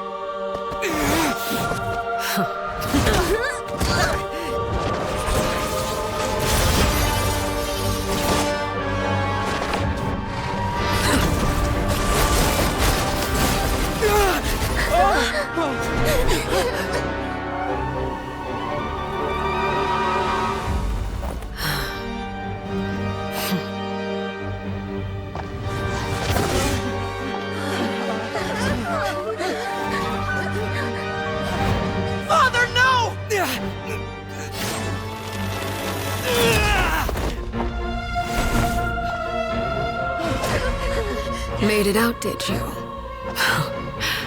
You're stronger than I expected.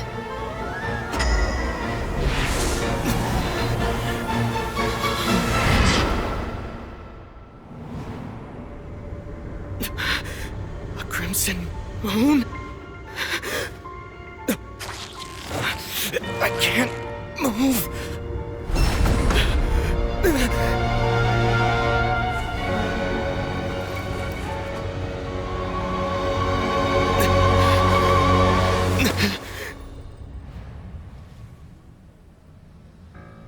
Still, not strong enough to beat me.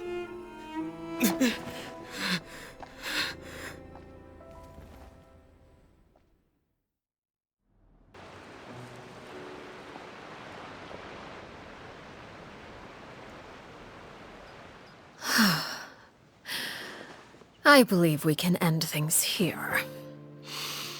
It's not often that we get to enjoy the company of guests, after all. We wouldn't want things to get too out of hand. Brother, are you all right? Lenny! Given that I am the victor of this duel, as agreed, the punishment stands. No! I never thought things would end like this. However, everyone involved in the duel demonstrated a remarkable level of strength and determination. In light of this, I'm prepared to change the method of execution. Elwar, the bottled flames I gave you for safekeeping. Do you still have them? Yes? I wasn't sure what they were for, but I've kept them super safe. I didn't lose a single one. Wonderful. Then, in just a moment, I'll have you administer them. Bottled flames? Indeed. They're the product of a secret experiment. Under certain special circumstances, flames can be extracted from my person and preserved. Once ingested, searing pain will spread across every inch of your body. No harm will come to you physically, but your memories will be burned away. If you can withstand the pain, when you awake, you'll have forgotten everything you know about the House of the Hearth, and will be expelled from the organization. In other words, administering this concoction will kill the version of you that grew up in the house, and give you a new identity.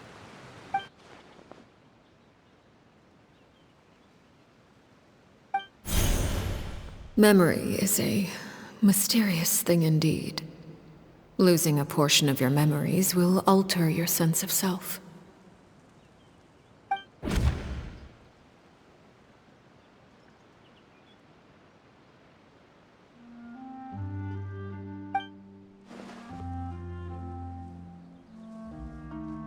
So, you're just letting us go, Father?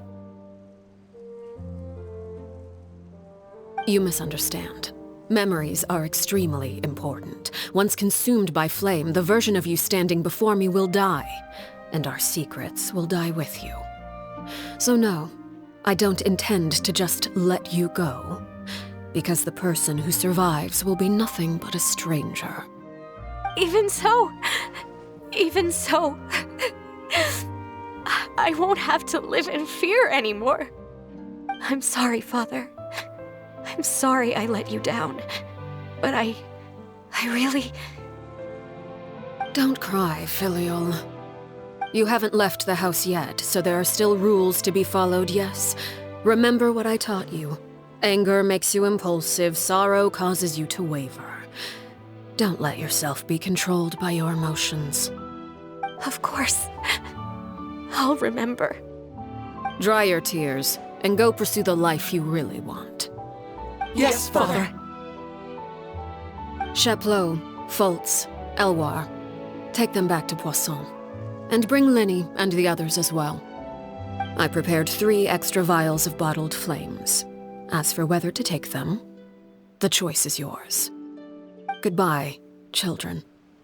The next time we meet, I will no longer be your father. Thank you for all you've done for the house. I hope you have bright futures ahead of you.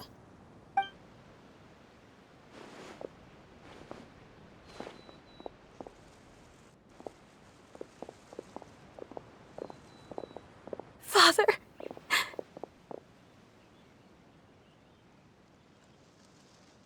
Let's go.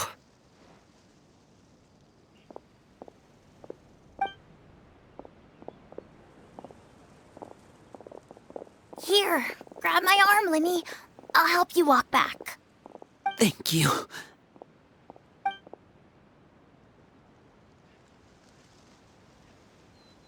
Clairvy.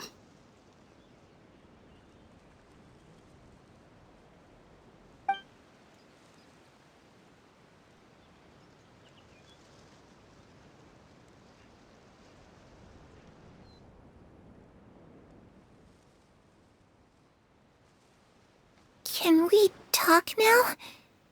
I've been waiting for a super long time. You really are Perry, aren't you?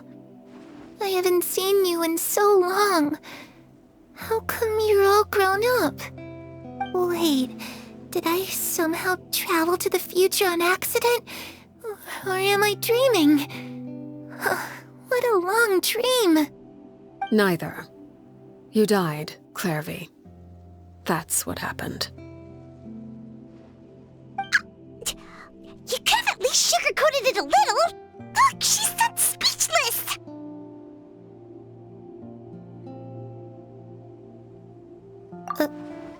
Oh.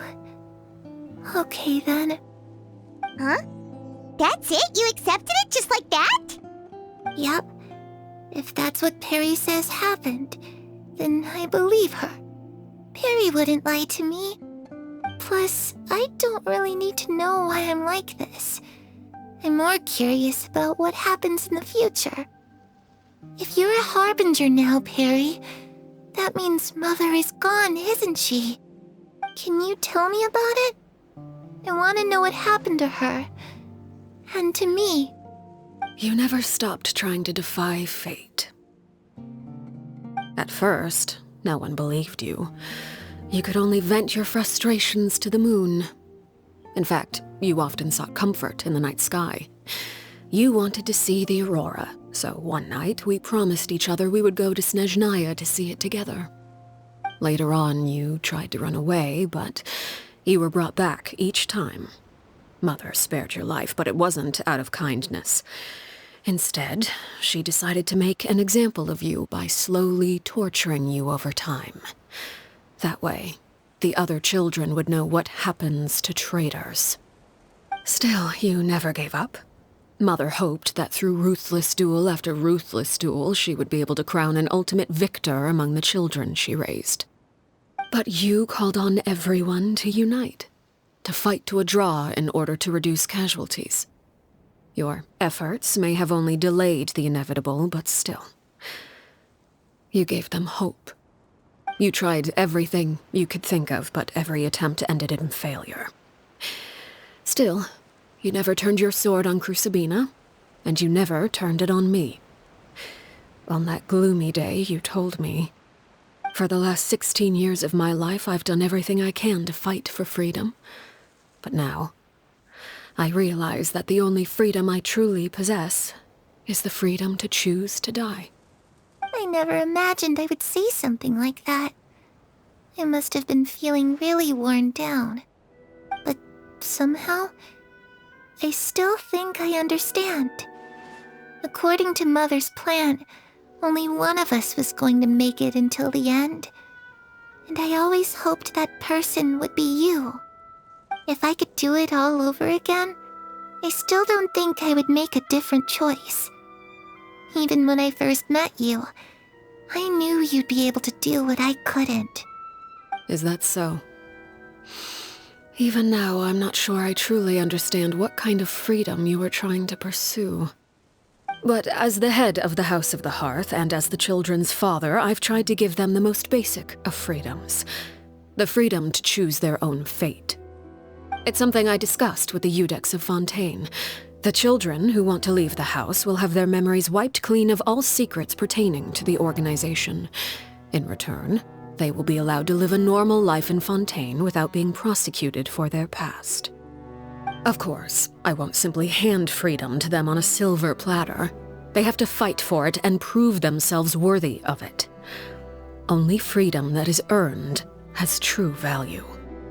That's more than enough.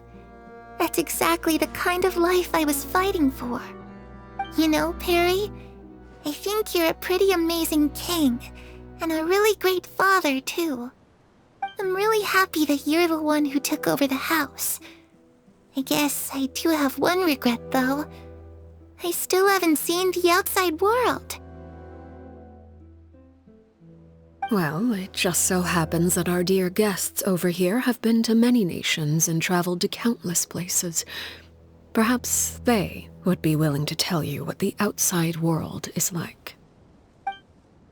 Really? Of course! We've traveled all over the place. We've got so many stories, we could probably talk your ears off for 3 days straight.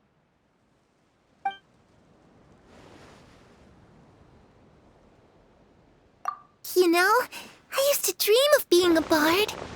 Playing the lute while singing into the winds of freedom. Even if there was no one there to listen, I would have continued to sing no matter what. Ah, that's where Mora comes from. I never knew that before. If I had some Mora, I would buy 3 new dresses. One for me, one for Perry, and one for Mother. It's just too bad Perry doesn't like wearing dresses. And Mother, she probably wouldn't accept something like that either. I guess I'd just have to keep them all for me then. I could wear a different one every day.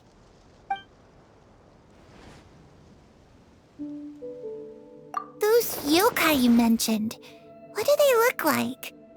I once saw a drawing of this one guy with horns on his head and a super scary face. Are there any yokai like that? Oh, sounds like you're talking about an Oni. Yep, we've met one, and let Paimon tell you, they're not nearly as scary as they look.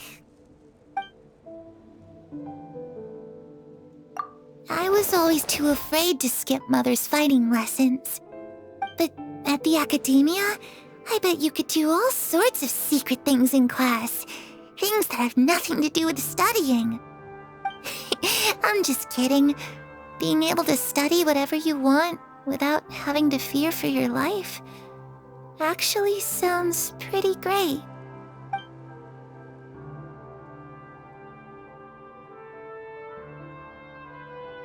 The situation was super dangerous. Lenny and Lynette were accused of committing a crime, and they were going to have to stand trial at the Opera Epicles. Oh no! That must have been hard for all of you. What happened next? Don't worry, we were able to turn the situation around super quickly. All thanks to Detective Paimon, of course. How'd you do that? Come on, tell me. Okay, so it was like this. After the failed magic show, we rushed to the scene and...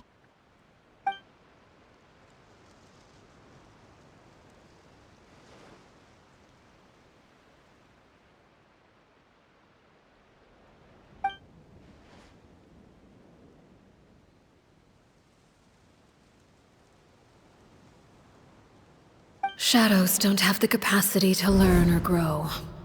Any new information they encounter is quickly forgotten over time.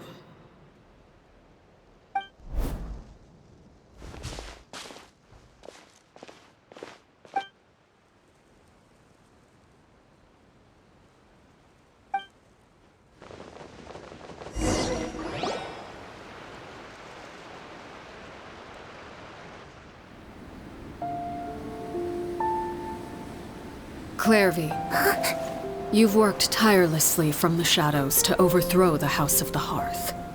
Now, by my authority as the Knave, I shall announce how this matter ends. You are hereby expelled from the House of the Hearth. You are no longer tied to this place, nor are you bound by its rules. You're saying that I can finally leave? To experience the outside world as well?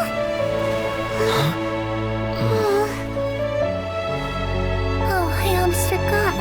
There's no getting older for me. Still, seeing who you grew up to be makes me really happy, Parallel. Take care of yourself. Goodbye. May we meet again someday.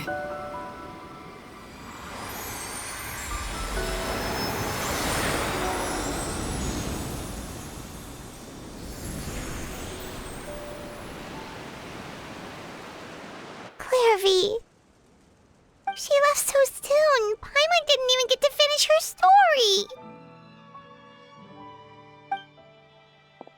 I also have certain sentiments left unsaid.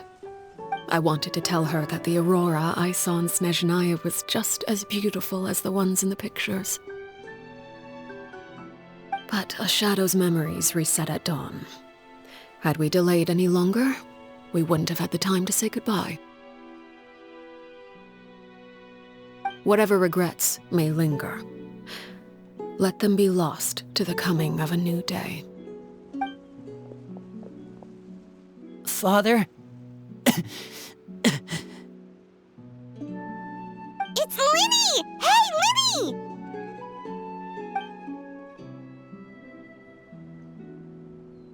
What is he doing back here? Let's go check it out.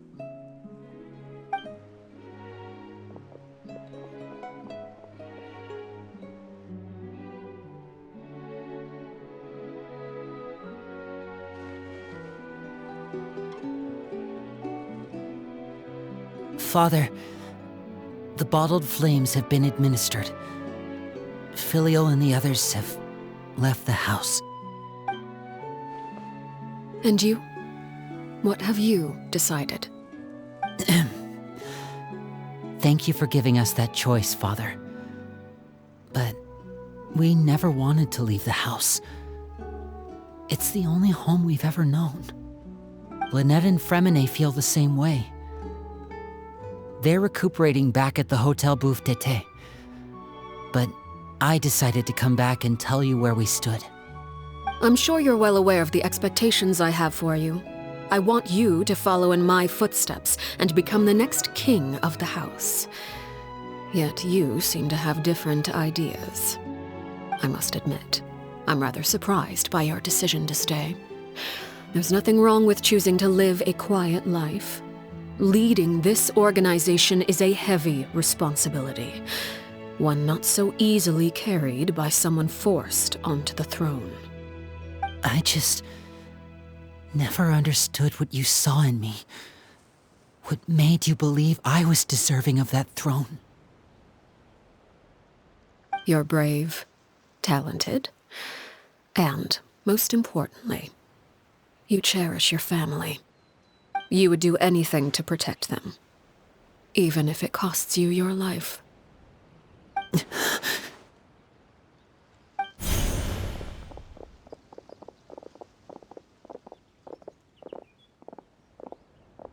Speaking up back there was so brave of you, Linny. It's all thanks to you that we were able to convince Father to back down. You're a hero, Linny. Hero? Father is the real hero. Had Father gone all out during the duel, there's no way I would have walked away with my life. She must have had it all planned from the beginning, from the very moment she suggested a duel. I'm not deserving of that title. I'm not strong enough or smart enough. You're wrong. In my opinion, all you need to be deserving of the throne is conviction and the necessary strength to act on it. We may have different ideas of what it means to be a family, but you can hardly be said to lack conviction. What you truly lack is strength. For someone of your talent, though, that's something that will come with time. Even without that strength, you still chose to face me in a duel, even though the odds were stacked against you. That capacity to honor your convictions is what I truly see in you. Father. No one knows what the future holds, what tragedy or triumph may be in store. Being at the head of this organization requires the strength of will to face whatever comes. Caution will only hold you back. If reaching a certain standard were required to go after what you want, I would never have succeeded in killing my predecessor. Back then, there was still a considerable gap between our abilities. Strength may decide the ultimate victor, but those who let a lack of strength dictate their decisions or undermine their convictions will never be worthy of the throne. I understand, Father. Thank you. Children must grow up to surpass their parents. Only then can a family continue to flourish. The road ahead is not an easy one, so I'll ask you one last time. Are you certain you want to stay? You've done so much for me, Father. and that kindness must be repaid. Plus, with Project Stuja at hand, there are many dangers ahead, and I, for one, don't intend to back down. Protecting my family at all costs. That's my conviction. Then you're welcome to stay. As for Project Stuja, you need not be too concerned. If those cowardly businessmen and heartless dignitaries try to take us down, I'm prepared to teach them a lesson. Having members who longed for the light was our organization's last weakness. With those members no longer among our ranks, the House of the Hearth is like a spider hiding in the shadows. We need only wait for our prey to come to us. At present, our imperative is to use their plan to our advantage. In doing so, a crimson moon shall rise amid the frigid blizzards of winter. No demonstration of loyalty shall go unrewarded, and no sacrifice shall be in vain. As for the two of you, whether we meet again as friend or foe, I'll remember the camaraderie we shared in this moment. No matter how arduous the journey ahead, I hope we both reach our desired destination.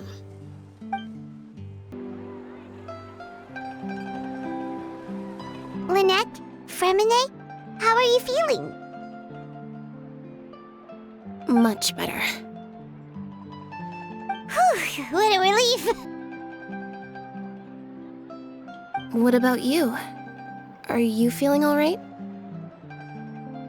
I knew you'd come out unscathed. Us, on the other hand, well, we've been bedridden for 2 days. I couldn't even turn over. Oh, and I wanted to ask, is Clairvy gone? Linny and the other members have left Poisson and returned to the House of the Hearth. According to him, there haven't been any more sightings of a spirit roaming the house. I see. I'm glad. Father came to check up on us 2 days ago and told us about what happened with Crucibina and Clairvy. Actually, I've met Crucibina before.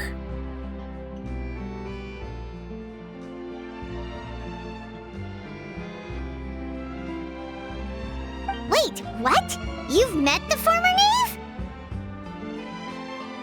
Crucibina died a year after Clairvy. It was during the year between their deaths that I joined the House of the Hearth. Crucibina had an extremely cruel and radical way of doing things. While she was alive, the atmosphere in the house was suffocating. When I joined, though, the experiment she valued so much had already come to an end, and all the people involved, dead and injured alike, were gone. Crucibina never talked about the past with us newcomers. A couple of months after I joined, Father killed Crucibina and burned all her files. With that, the names of all the people subjected to her experiments, Clairvy included, were lost to the flames, along with the painful memories they represented.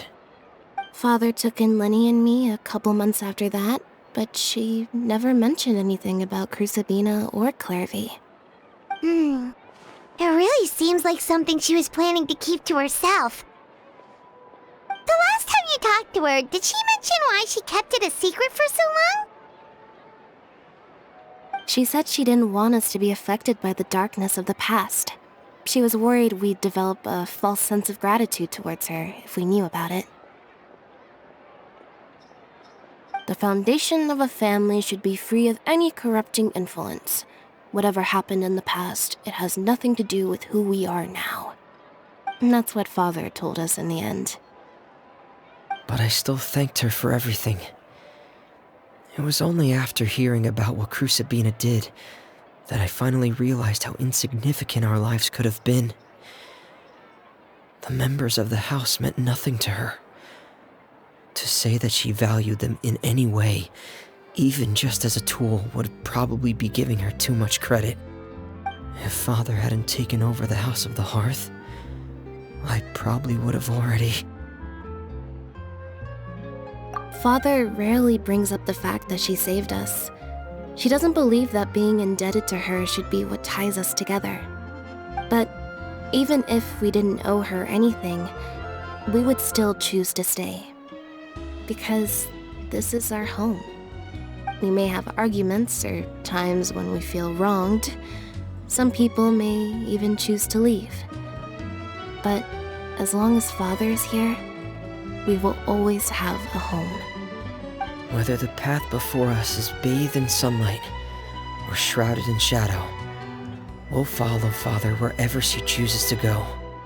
So I wanted to say thank you for helping us make it through this crisis. Without your help, I could have lost a lot more along the way. Oh, we didn't do anything, really.